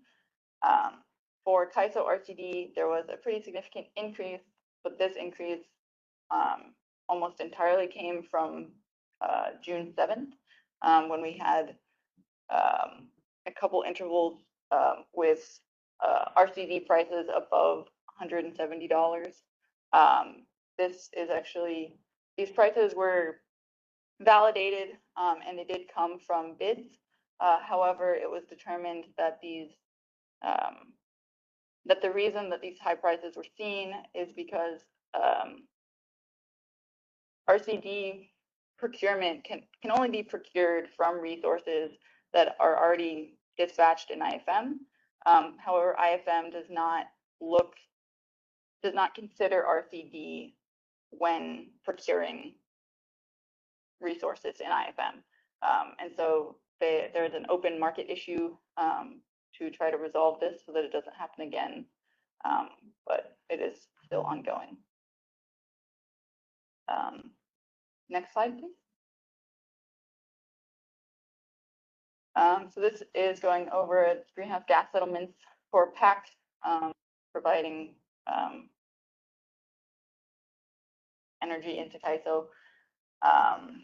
As far as general trends from May to June, there weren't very many changes. PAC East saw a slight decline in their settlement, and PAC West saw a slight increase. They kind of offset each other. The totals were roughly the same for both IFM and real time. Next slide, please.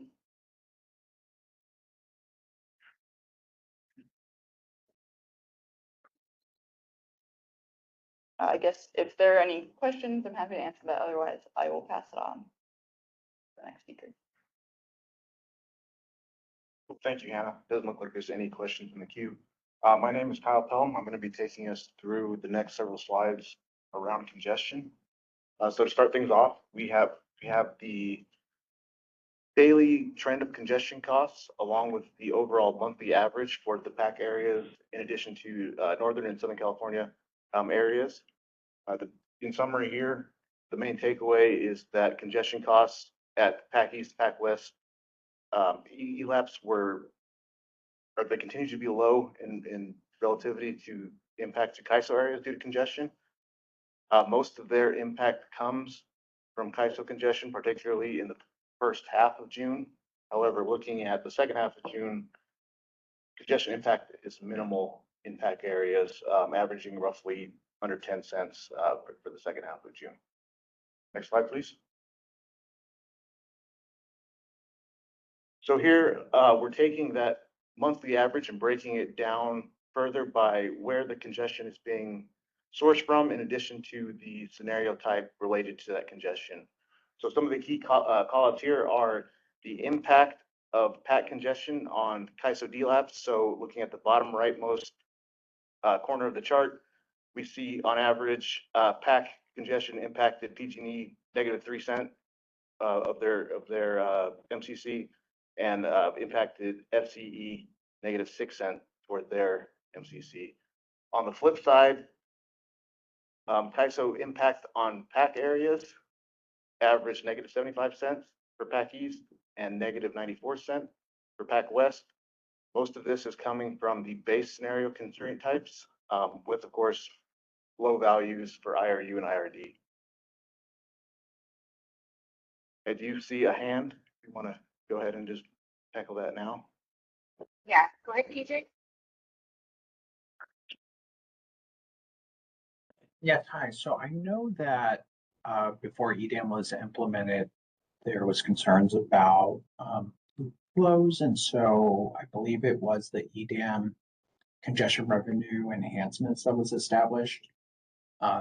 Please correct me if I'm wrong, but this data is showing that congestion costs and revenues were low. Does that mean that that implementation of that quick turnaround initiative was successful? Hi, this is Guillermo. Let's hold a little bit on answering that, because the portion that Kyle has described so far, it's only the marginal congestion component. That is a price component. And there are still some slides down the presentation where we go into the actual congestion revenue allocation. Okay, that's fine.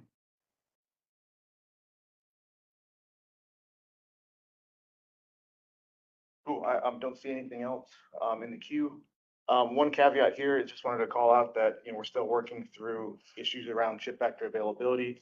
So some of these net averages that we're seeing here may not reconcile perfectly to the actual prices that we saw on the previous slide. One thing to note here is that PAC West congestion was limited to ITC constraints in June, so their nodal contribution is not represented on this slide. Next slide, please. So here we have the daily total of congestion revenues broken down by where the congestion is occurring. So in blue, we have congestion totals in the CAISO area. In gray, we have totals for the PAC East area. Again, like I just said, we're still having issues around shift factor availability. There was minor congestion on PAC West constraints, or I'm sorry, on PAC West ITCs that are not represented in this chart, but estimating it through shadow price times the flow on the constraint, it's marginal to the totals that we're seeing here. So in total for June, total EDAM congestion revenues totaled 37.8 million, with 37.5 coming from the CAISO BAA and roughly 280,000 from PAC East. Next slide, please. So now getting back towards the congestion revenue allocation view of things. Here we have the daily total of congestion revenues returned to PAC that are associated with impacts on CAISO congestion from parallel flows from both PAC areas. In total here, for May, since we did not report on it last month, we saw 1.34 million in May allocated back to both PAC areas and 1.33 million in June. Any questions here that we wanted to take here? I don't see anything in the queue. I see JK Wang, so let's go ahead and take the questions.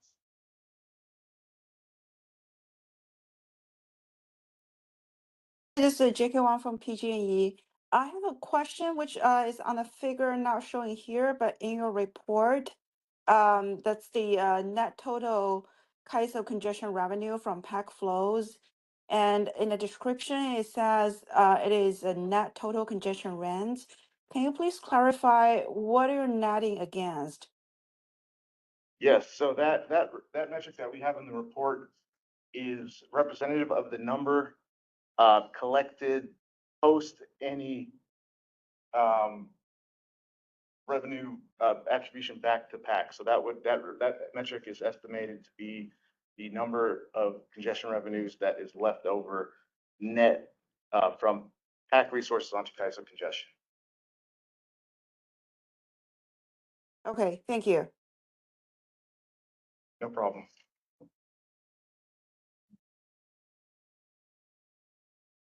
Just want to make sure I'm covering everything. Yeah, just one thing to note is that these charges on parallel flow are eligible to be credited back if they are associated with the balance self-schedule associated to an OAT CRN number.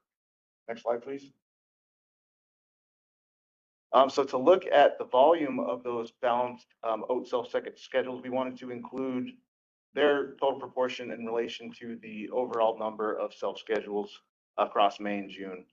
So to summarize this here, or I guess also just quickly to mention that the trend in the volumes of balanced self-schedules has balanced itself, or sorry, it's remained stable going past the initial EDAM go live. We can see that in early May. We see much higher proportion for PAC East and then a much lower for PAC West, but going forward, the level has stabilized. Just to summarize the numbers here, in May, the proportion of OAT self-schedules was 48% for PAC East and 59% for PAC West. In June, this proportion was 36% for PAC East and 77% for PAC West.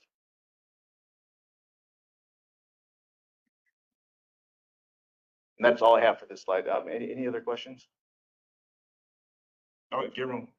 Yeah, and just to go back to the previous question that we got in the chat regarding the conclusion of the information that we are sharing so far for May and June. It is right that there was a concern prior to go live with EDAM about the incentives, but also the magnitude of the congestion revenue allocation that the revised methodology could create.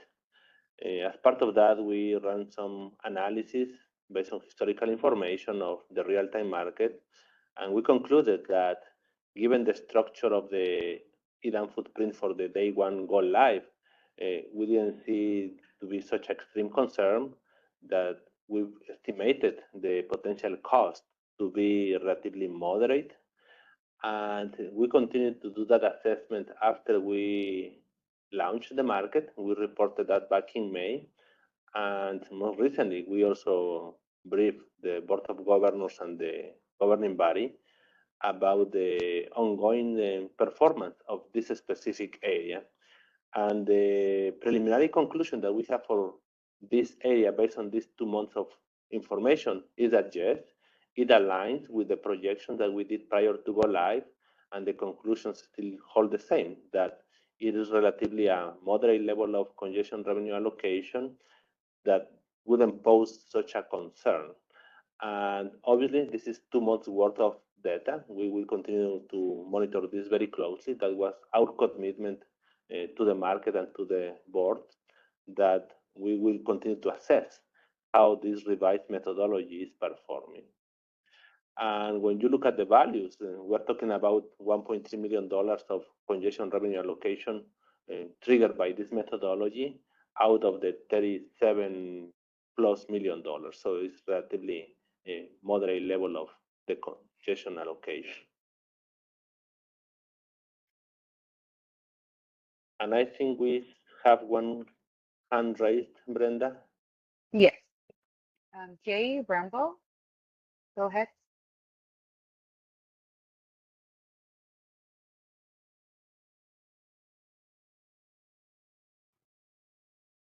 Hello, this is John Rumble from Southern California Edison. Guillermo, can you give us the click down on that 1.3 million? Because I think on page 47 you said, 1.3 million about in each of the 2 months, but I thought you said there was a subset that it only gets allocated back if it's associated with an OAT self schedule. Do we know what that amount is? Or did I mishear you? This is the amount. This is the amount, yes. Oh, okay. I thought it was, there's a, perfect. Thank you. Yeah. Okay, with that, we can move to the next topic, that is the market issues. Okay. Okay. Thanks, Bill. Go Thanks, ahead, everyone. Oswin. Yeah, We can this hear is you. all. Yeah, this is Oswin Thomas from the market validation team. Right from the EDAM go live and through our other calls, the market update calls, we have been reporting on the issues that have existed since the EDAM go live. So here we are continuing to do that over the next few slides here. And every issue that was fixed in the month of May and was reported in the last meeting, we've taken that off. And only issues that are currently ongoing or was fixed recently that weren't covered in the last meeting are being listed here. So to start with, negative RCD prices. So we have seen negative RCD, negative prices for RC awards due to several factors, including software defects and MSG transitions. And so we are continuing to observe and see, assess whether the prices are valid on a given day-to-day basis. So this is an ongoing issue that we've been tracking.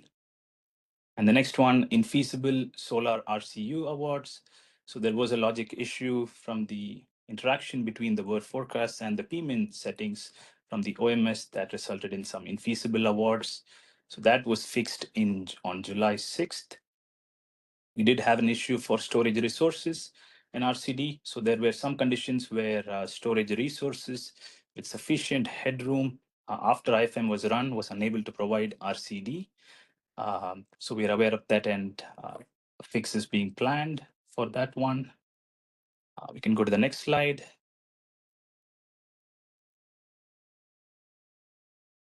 Okay, and this is also something that we've seen since EDAM go live, where when RCU and RCD bids are at $0, the optimization may procure both RCU and RCD in the same hour.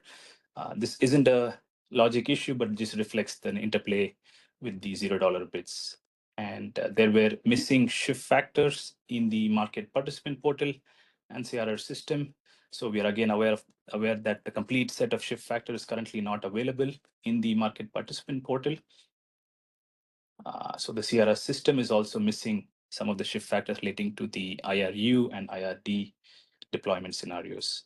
So staying on the same topic, there are the IR deployment scenarios are also missing in the CRR clawback mechanism. The CRR clawback currently does not account for the IR deployment scenarios due to the incomplete data. So the issue impacts May 1st and remains ongoing. We are currently trying to address it before the T+70 settlement statement. Just pause for a question here before I go to the next slide. Yes, we do have Carrie Bentley. Let's go ahead. Unmute her. Hi, this is Carrie Bentley with the Western Power Trading Forum. Just on bullet 1, where you say it's not a logic issue, but reflects interplay with $0 bids. I understand mathematically why this is occurring, but it sounds like you're saying that this is working as intended. I just want to make sure that I understand whether you're saying that this is not intentional and you plan on fixing it, or this is something you're not planning on changing. So because this relates to the input bid prices, we are currently not planning on changing at the moment. But as an example, let me say, so there is an hour where you have RCU bids of 100 megawatts and RCD bids of 50 megawatts, both at $0. So you can procure RCU and RCD at the same time and net it across the same node. So yeah, anything to add, Guillermo, on this one? Yeah, and this is an interesting topic, Gary, and I think anytime we have this type of singularity conditions, we are bounded to have these interesting scenarios in the outcome, right? The fact that we have basically zero prices for both directions, that basically gives a lot of possibilities for the optimization to find the most optimal way to meet the procurement. And in some cases, because it costs exactly zero or the same cost, there could be movements in one direction to accommodate further movements in the opposite direction. So there is no logic issue in that sense because the market is trying just to minimize the cost. It happens to be a $0 cost. Beyond the singularity of having zero prices for both directions, it would be actually pretty complicated to try to put rules of thumb to prevent this type of scenarios because you may end up in the same scenario when the bids are 10 cents, right, in both positive and negative directions. So the $0 maybe one scenario may not be the only one where you are bounded to have this type of interplays. As long as you have bids with the same value, it may be bounded to happen. Would this happen if we had two separate constraints rather than a single constraint? No, because the cost to meet that constraint is really what drives the dispatch, right? And the cost would be exactly the same. But yeah, I think we can do some exploration whether reformulating the constraints could create some type of breaker in the tie. That could be something that we can further explore. Okay, thank you.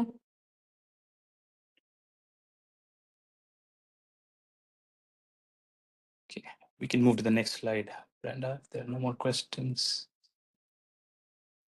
Okay, so the next issue is the flow discrepancy for intertie constraints in CRR system.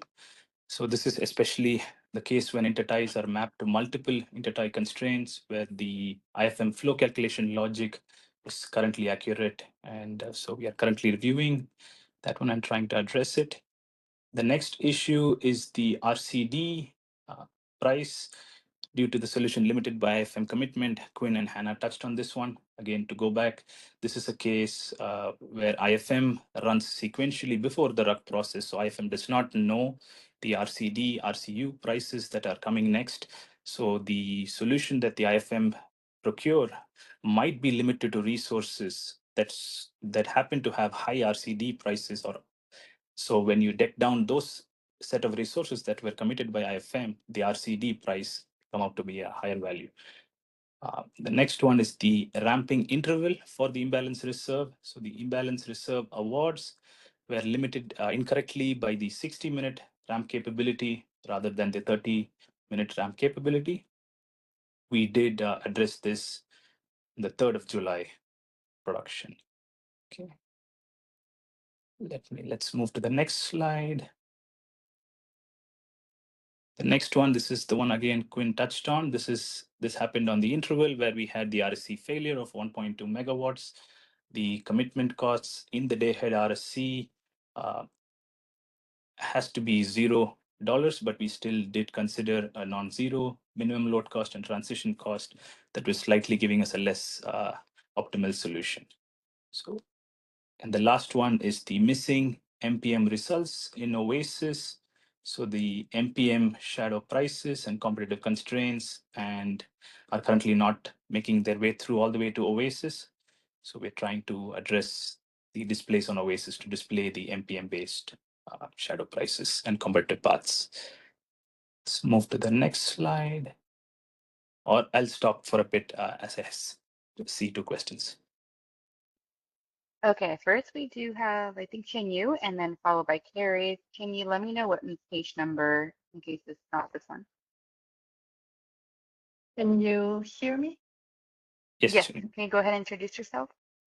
Yeah, this is Chun-Yu from PG&E. So thank you for sharing all the status. Where when I'm just paused as ongoing, is the CAISO has a plan to fix it, or what is the estimate when this is going to be fixed? Because when you say ongoing, we do not know how long this problem is going to go for, and whether if, especially if it's impacting has a financial impact, then we creeping to, the past or the dispute trade days. Yeah, thank you, Shuju, for the feedback. We understand the concern that we are not able to provide the certainty when this is going to be addressed. I think we try to make a better job to gain that date secure with our vendor to ensure that we can provide that information to you. We may be able to get back sooner than the next month with some dates for the ones that are still open. Sounds good. Thank you. Next, we have Carrie. Go ahead.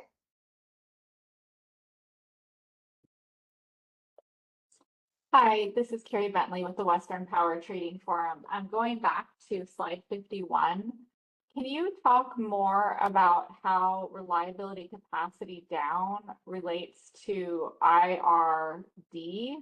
I guess I don't really understand what's going on here. I thought IRD would make sure that there was sufficient reliability capacity down, but maybe I'm misunderstanding the connection.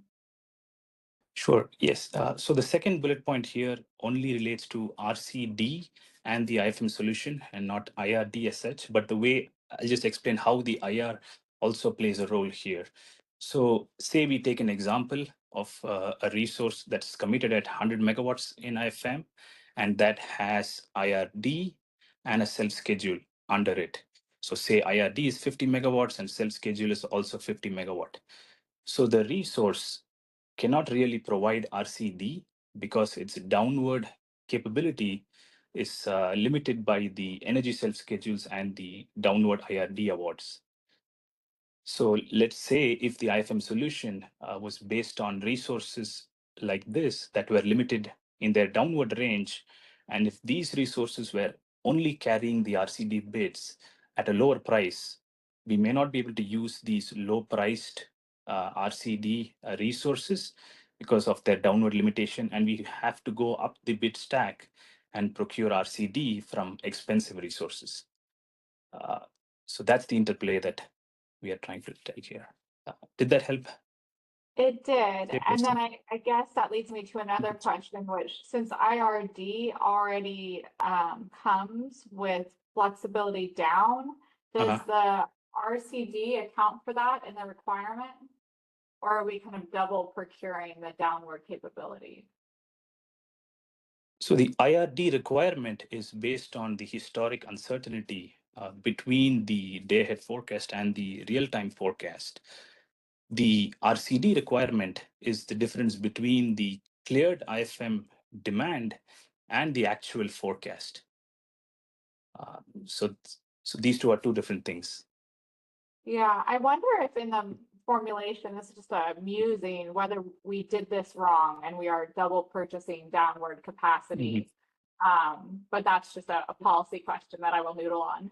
Thank you. I appreciate the explanation. Sure, thanks. That's a good point. We'll explore more on this one.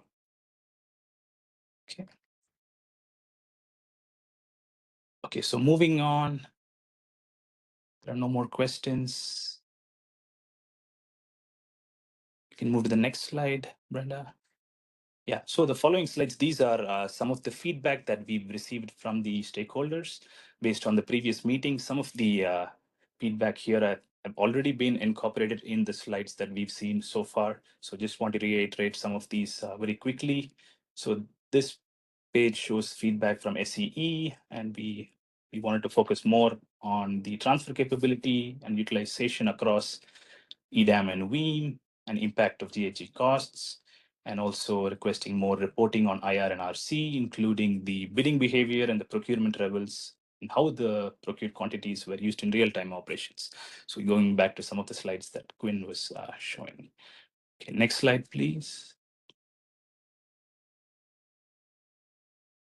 And here, feedback from PGE, requesting more visibility into settlement-related issues, including updates on known issues and their impacts, and additional analysis on the congestion side, especially in the PAC area, and requesting analysis on the IR procurement compared to actual forecast changes. So very similar to what SE had indicated in the previous slide.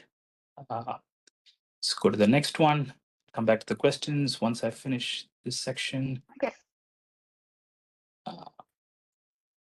Again, feedback from WPTF, recommending expanding the performance report with additional metrics and explanations.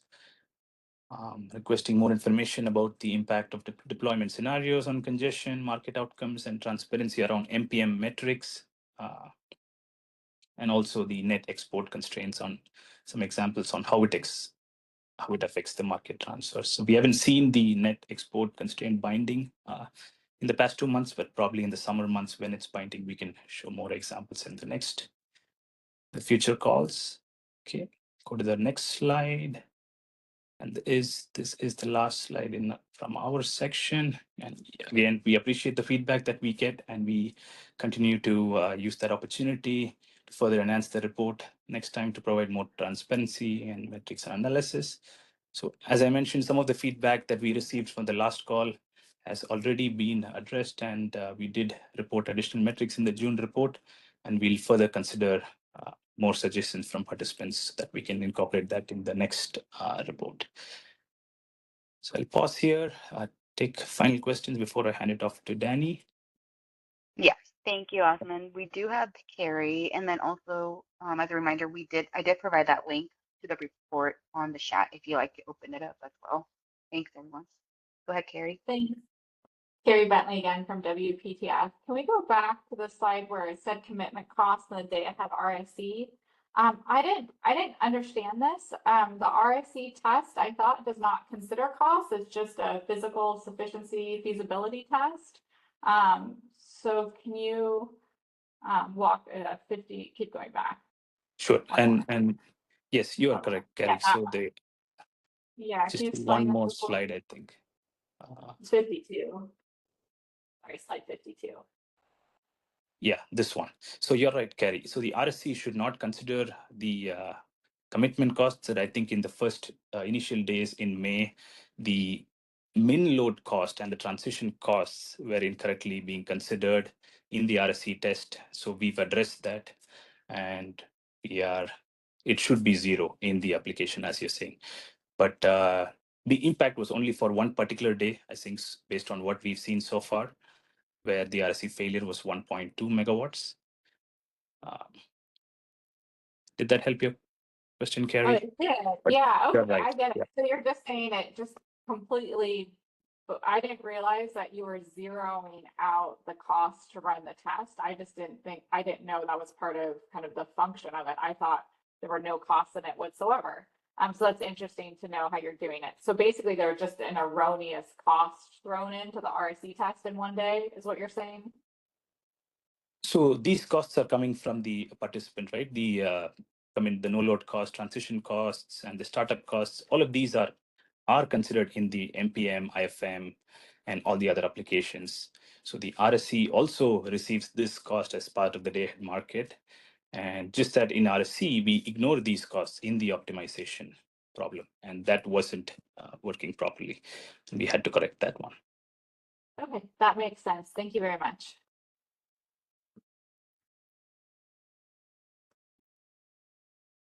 Okay, any other questions? I don't see any other questions at this time.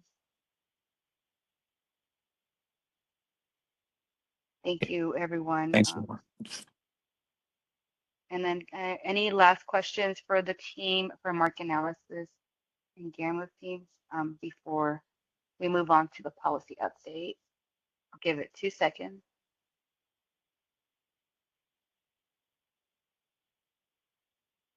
Okay. All right. If you have any questions, feel free to reach out to myself, and we'll definitely answer them. But as the team has, we do have that comment template that is available with a question to submit it ISO stakeholder affairs. So we look forward to those comments. And I do see you, Danny. Just do a quick audio check. Yeah, you see me. Can you also hear me? Yes, we can. Go ahead. Let me Okay. know. Thanks, Brenda. I'll move the slides for you. Okay. So my name is Danny Johnson. I am part of the market policy team at the ISO, and I'm kind of moonlighting for Becky Robinson today and providing the market design update. So just getting right into it. The first active initiative we're going to talk about is the CRR Enhancements Initiative. This is really doing two separate things. The first is exploring how to improve revenue adequacy and auction efficiency.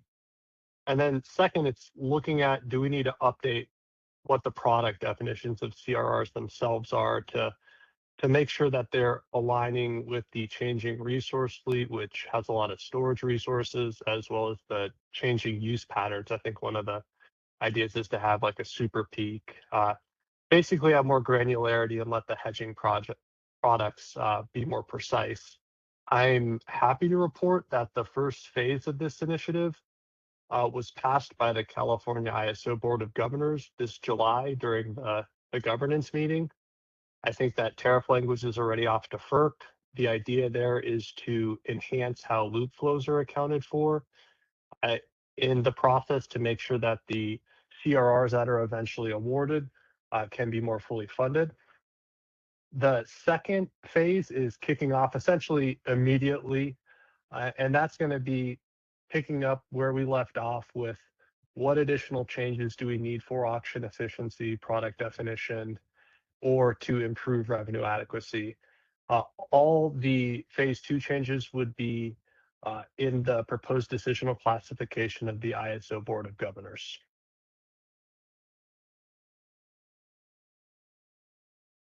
Okay, I'm going to do maybe a 3-second pause after each slide to see if there's any questions, Brenda. Next is commitment cost bidding flexibility, and this one's a little bit squirrely. It's an initiative that may or may not need tariff changes, and that's why the proposed decisional classification below is TBD. What this is doing is it's looking at a part of 2018's commitment cost and default energy bid policy that was passed by the governors and the WEIM at that time governing body, but was not implemented. And this relates to allowing commitment costs to be bid in at much higher levels than they are currently allowed at, paired with a new test for commitment cost market power to make sure that cost-based offers can flow into the market software, but we have adequate market power mitigation protections in place. The first step here was to provide a lot of educational background of what this initiative was trying to do, how it was proposing to do that. We've received a couple rounds of comments and are internalizing and working through the feedback we've received. That was through Q2 this year. I think in Q3, we are going to look to have probably a third educational workshop, providing more technical detail, which was requested by stakeholders. And then following that would look to publish some type of white paper, basically highlighting how the CAISO either thinks it can implement that CCW policy consistent with what was passed by the board, or potentially identifying changes that might be needed to implement what was passed by the governors way back in 2018. So more to see here. I would expect that sometime early in Q3, we'll have another educational workshop.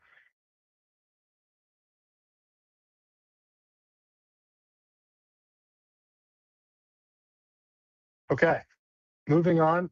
DDEMI is the Demand and Distributed Energy Market Integration Initiative.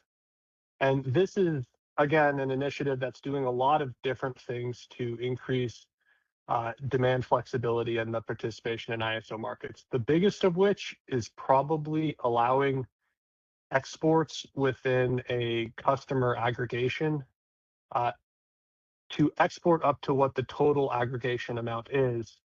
The idea here is that if an aggregation maybe has 10 units of something and they have 10 participants, the ISO would be somewhat indifferent how those participants are meeting that 10 megawatt out obligation, as long as more than 10 megawatts of reduction and a potential injection into the wholesale energy grid does not occur. So that's one part of this.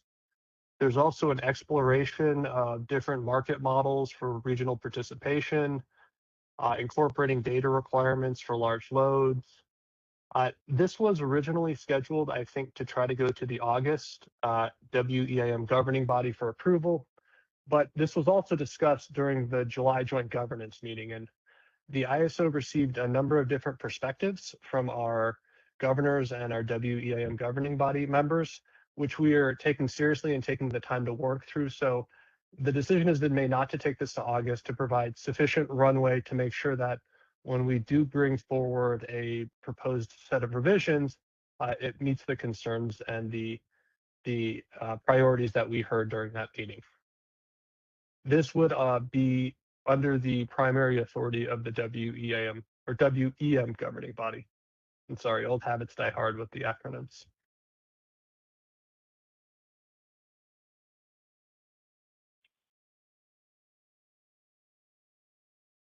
The next two items are more related to EDAM and maybe not even EDAM day 2 enhancements, but EDAM day 1.5 enhancements. The first is the second phase of the congestion revenue allocation. I'm hopeful everybody on this call remembers what the first phase was. That was a policy initiative that occurred last spring and summer that revised how congestion revenues were allocated between BAAs. What it did was it looked for balanced self-schedules with pre-registered CRNs in the PAC area. The congestion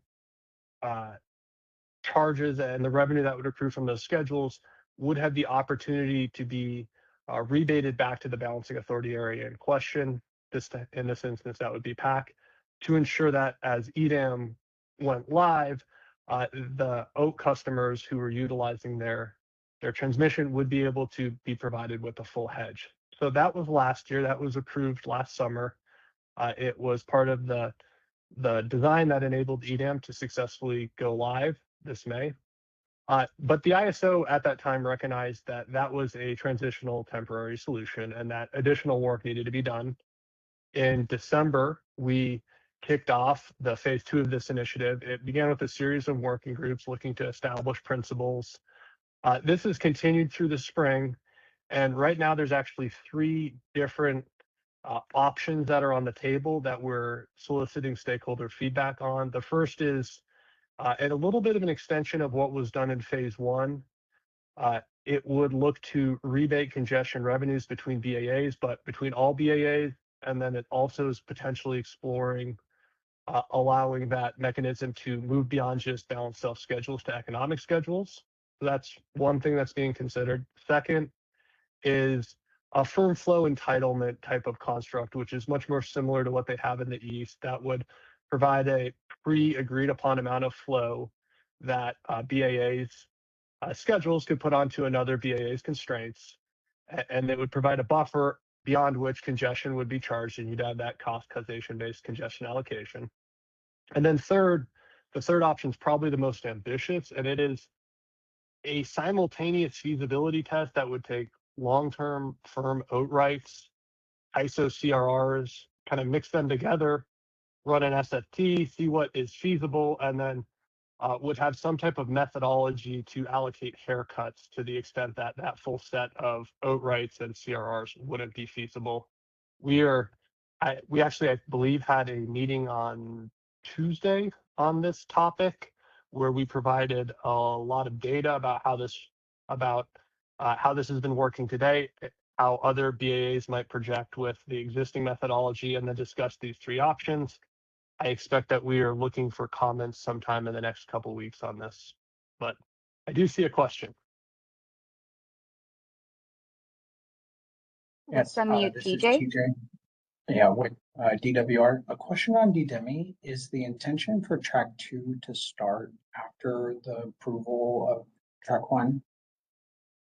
Yeah, I don't think we would be waiting at all on delaying track 2. I mean, that's subject to needing to check with Anya, who's in charge of this, but my understanding is that this is figuring out demand flexibility and how we can integrate that into the markets is a priority. So there's what can we do now quickly, and then what do we need a little bit more time to design and work through with stakeholders that would begin shortly after the track 1 stuff is concluded.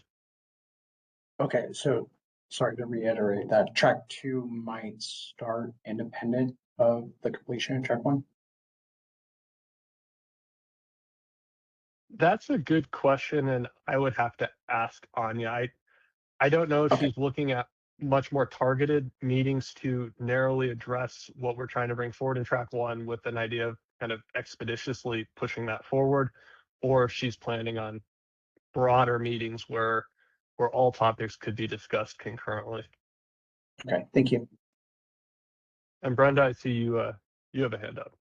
Yeah, I was going to add, we did have a few proposal development dates that we have posted on the DD Denny webpage. So if you can take a look, we do have planned of posting a paper in August 19th, followed by the meeting and comments due, but we are targeting October board at this time. Hopefully that helps, DJ and the team. Thank you. Thanks, Brenda. Can we skip forward 2 slides or one more? Okay. Here's the next EDAM related initiative. This is the intertie schedule modeling enhancements. And this is another item that had changes right into the lead-in in EDAM. The original EDAM design proposed to move to what we internally call the gap tie methodology, where you would model the non-resource specific injections, not at a pseudo generator at the CAISO's border, but rather a best approximation of where you think those injections into the network model would actually source from. That's since evolved into the neighboring BAA. It was to do that, and then it would eliminate intertie bidding at EDAM high points, like intra-BAA market boundaries within the EDAM.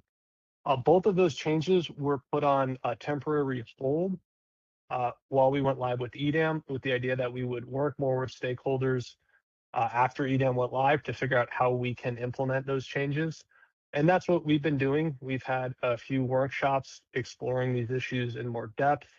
We've added an additional issue to this, which is the ESLC project, which is how are CAISO transmission rights on others' systems considered by the market optimization. There is an additional workshop scheduled for August where I believe this discussion will continue. And the proposed decisional classification at this time on this item has not been completed. And that's because there is a lot of crossover here. When you start talking about intertie bidding, you bring in intertie RA, which is something that is more within the CAISO Board of Governors jurisdiction. So we haven't officially worked with legal and internally to come up with a proposed decisional classification, but as we get a better feel for what the potential set of changes here are, we would look to do so.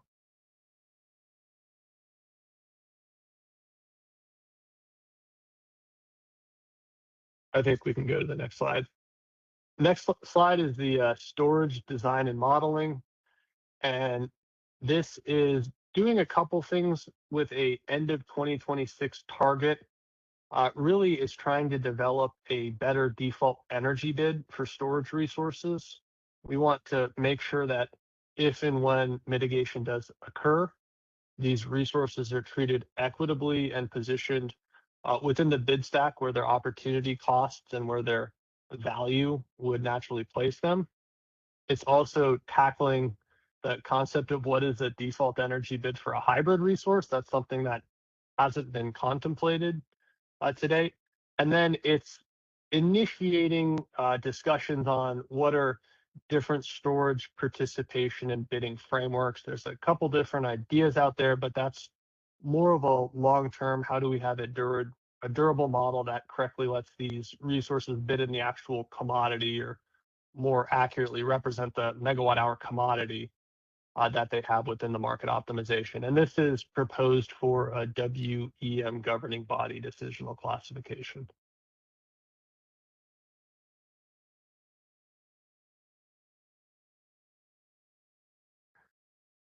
Price formation enhancements is another multi-track or multi-phase initiative.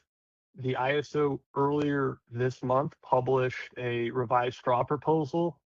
We actually received comments on that, I think, Tuesday. So we're furiously going through them and trying to synthesize and understand the feedback that we received from stakeholders. That's not the only thing that's been going on with this initiative. There was a spotlight briefing in March again on this, kind of illustrating the direction that the CAISO ended up taking in the revised straw proposal. The WEM governing body market expert on July 14th actually gave a really good overview of what we've been calling comprehensive scarcity pricing, which is the longer term design where you want prices to rise rationally and predictably and regularly as system conditions tighten and reliability gets threatened. I would urge everybody who did not have the chance to take that in on the 14th to go find the recording. It is a fantastic presentation that does a really good job of highlighting the challenges that we're trying to work through. The track 1 changes, we are targeting an October 2026 WEM governing body decision. There's still some open questions there, and obviously the feedback that we just received will be incorporated, and we would look to turn around a draft final proposal sometime in maybe end of August, early September, looking towards getting an initial set of enhancements in place by 2020 or approved in October of 2026. And a little more background there would be that set of enhancements is the BAA level MPM grouping approach. So it's a much more targeted way to perform market power mitigation at the BAA level. We think this is a very valuable enhancement. And then there's some changes to how prices are formed during emergency conditions, with the idea being when we're in emergency conditions or when reliability is threatened, we need to have mechanisms in place to ensure the prices aren't collapsing or aren't incredibly volatile. And I saw Brenda just kind of flashed the recording for that July 14th Susan Pope overview of scarcity pricing. And again, I urge everybody on this call, if you can find the time to watch it, it is a great presentation. The last note on here, fast start pricing, that is still postponed. This PFE project had a third track, which was exploring fast start pricing. We had a number of different ISO RTOs come in, their market monitors, different market industry experts, kind of discussing what has been their experience with fast start pricing, what are the different options for implementing fast start pricing, because there are different options, and the CAISO's market design is a little bespoke compared to a lot of the other Eastern ISO RTOs, so we might have to do something slightly different. The feedback we heard is really good discussion.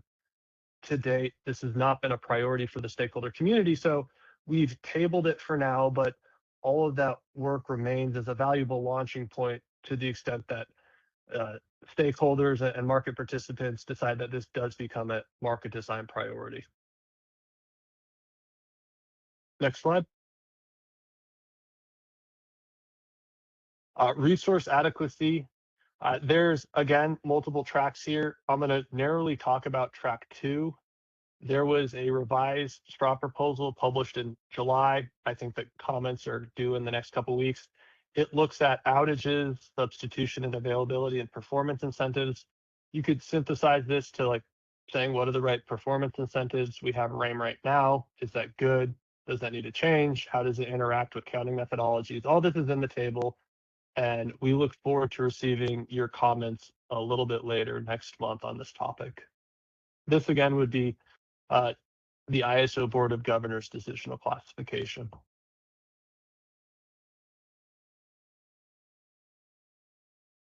And I think that's it for me, Brenda.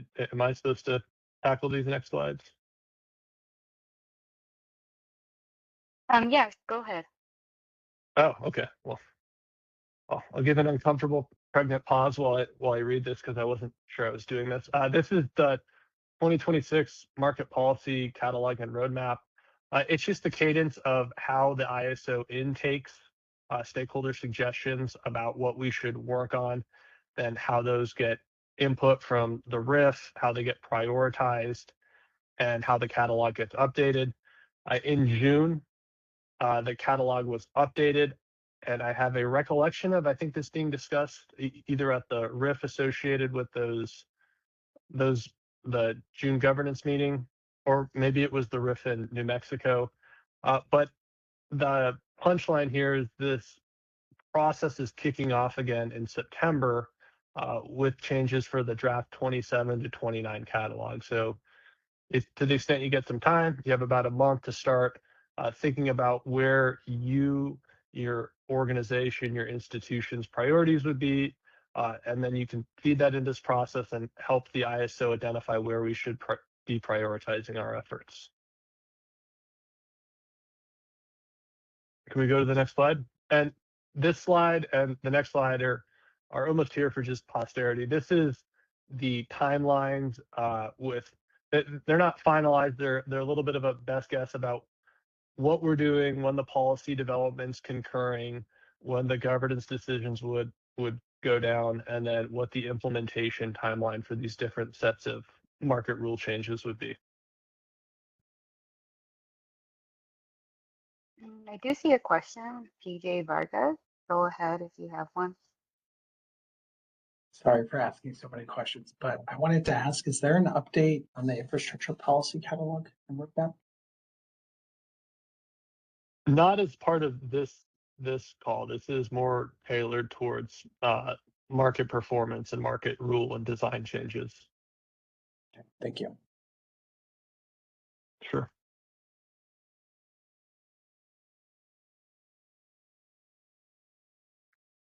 Thank you so much, Danny. Appreciate. Yeah, I can turn it back over to you. Perfect. Adios. Sounds great. Adios. Thank you. And thanks everyone for still sticking on. We appreciate the questions we received in the beginning half of the meeting. And thank you, Danny, as well for covering for Becky. At this time, we're just going to quickly go over a few of the meeting slides that we do cover normally in our initiative process. So as a reminder, we are sticking to a stakeholder process guide, process overviews, as most of these initiatives that we just discussed with Danny are currently within the scoping and development phase. So that means that we still are working towards finalizing a final proposal. So if you do navigate to Stakeholder Center, you'll see all the listed active initiatives, and you click on there, you'll see the first box and it'll have the proposal development timeline. So that also helps stakeholders kind of see what papers we're planning. As well, we do have a policy initiative timeline that is an Excel spreadsheet that breaks down all the initiatives that we are working on, and you'll see the timeline and the blocking of which one will go next on their specific meetings, as well if they're currently going to go on the board. So it's a nice overview for folks who are following that. But definitely reach out if you have any questions on how to review it. But this one has been something been used during the board meetings as well. The next is we don't currently have a release update at this time. The next update that the team plans to share will be in the August 4th meeting. So we will have that shared discussion on the future meeting for the release user group. But hopefully for the next time, we'll see you guys for the release update as well. The planned date for the next meeting is on October 29th for the Market Performance and Planning Forum. We will definitely give everyone a outreach on the notice when that comes. And I do see Cheng Yu. Go ahead, Cheng Yu. Brenda, I'm not sure this is a question that someone on this meeting can address, because I mean, we've been waiting for the release meeting. And as you can just see from the policy, the roadmap, there's a lot of initiatives in the Q2, Q3 kick off the implementation. We kind of pretty much in the waiting mode. They're just waiting for the release information. And how can CAISO be, because one is that can we just use the roadmap to as our implementation guide? That is when we think the CAISO going to start implementing something. And we, I mean, obviously by reviewing it, knowing some of the stuff, it's probably not going to come in the next 2 months. So we in pretty, I would say urgent in terms of seeing the release schedule for the implementation and the implementation timelines, even for the one already approved by the board. Thank you, Shenyu. Yes, we are appreciative of your question. It is something that really important that we provide updates. I was told that it's going to be next week, a meeting. Let me see if anyone in my team from ISO would like to add anything, because it is a lot of meetings coming up, and if there isn't something for release user group, it's been kind of canceled for quite some time. That team isn't here right now to answer, but let me see if anyone from my team can help out. But I'll go back and circle that information to their director so they're aware that this was raised in the MPPF so they can follow up soon with some notice or meeting, because it is important. And I do see on the calendar next week on 4th, there is a few meetings related to market simulation, but that will not be exactly what you're asking for when it comes to the implementation meeting. So hope that helps. Continue. I know I appreciate your participation in most of these user group meetings. Thank you. Thanks, Brenda. Yeah, hopefully somebody can address that. Yeah, and I do. You can stay on. I still have Amelia. Maybe she can add on to that if we can unmute her too.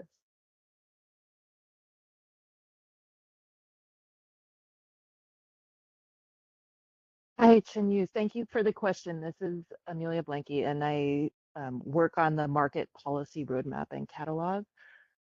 I'd caution against using that as a guidepost to implementation. Anything that is in the implementation phase should be tracked by the implementation team, and you'll get a much more up-to-date and detailed schedule from them. We do our best to update the roadmap with the implementation information that we get.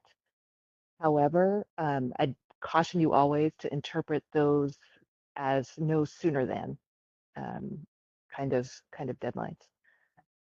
Thanks again for the question, and thanks, Brenda, for following up with the correct team on that. Yeah, thanks for the clarification.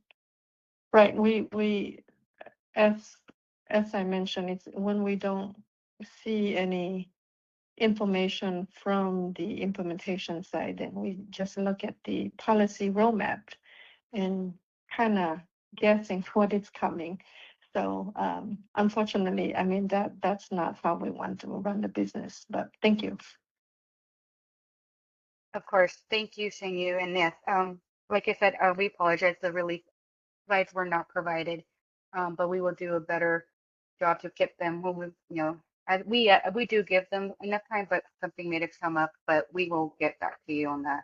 And I did provide like the link to the release group in case they do provide some updates. I don't manage that posting on there, but I can say that they will post something pretty soon on August for the August 4th meeting, hopefully. If not, we will let them know to send out a notice, making sure that meeting gets notified. But at this time, the market and performance and time forum slides are there in this web page. If you do have any questions, you can send them to myself or my team. We will definitely get those answered. And I appreciate the Chinese question. I'll get back to you on that. And then we just also received a new energy blog about an announcement that recently came in, and I wanted to kind of highlight it from the last hour.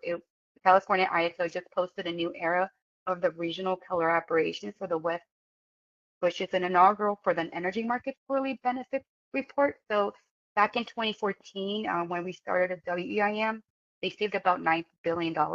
And now today, EDAM has kind of quadrupled to 11.38 million in benefits within the first 2 months. So it's something on that just came out just recently for the news release, and wasn't posted on this slide, but it just recently came out. So it's a great opportunity if you like to follow us on different aspects of the new podcast that we have launched with our speakers, as well as the energy blog and a news release that also kind of informing all the audience within what we're doing with the ISO.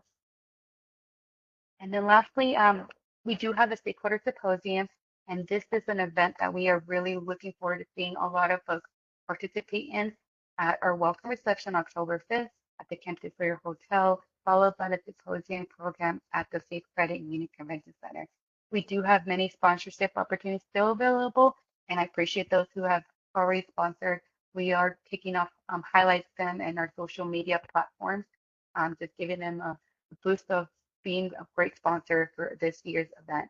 And we did post that agenda last week on Thursday, so you can see that notice as well as a blog that kind of highlights all the topics that we will be going through. And if you see some of the topics, some of them are still TBD, but we are finalizing the last two topics to make sure that we have all the speakers and everyone that will be participating on that agenda. But we look forward to any questions. We definitely was a great MPPF. We appreciate Danny and Guillermo's team. Thank you, Silas, for helping us out today. We can go ahead and give them pause just in case there's any last minute questions, and then we'll close this call. So, hearing none, I guess we can go to Silas to close our call. Thank you so much, everyone.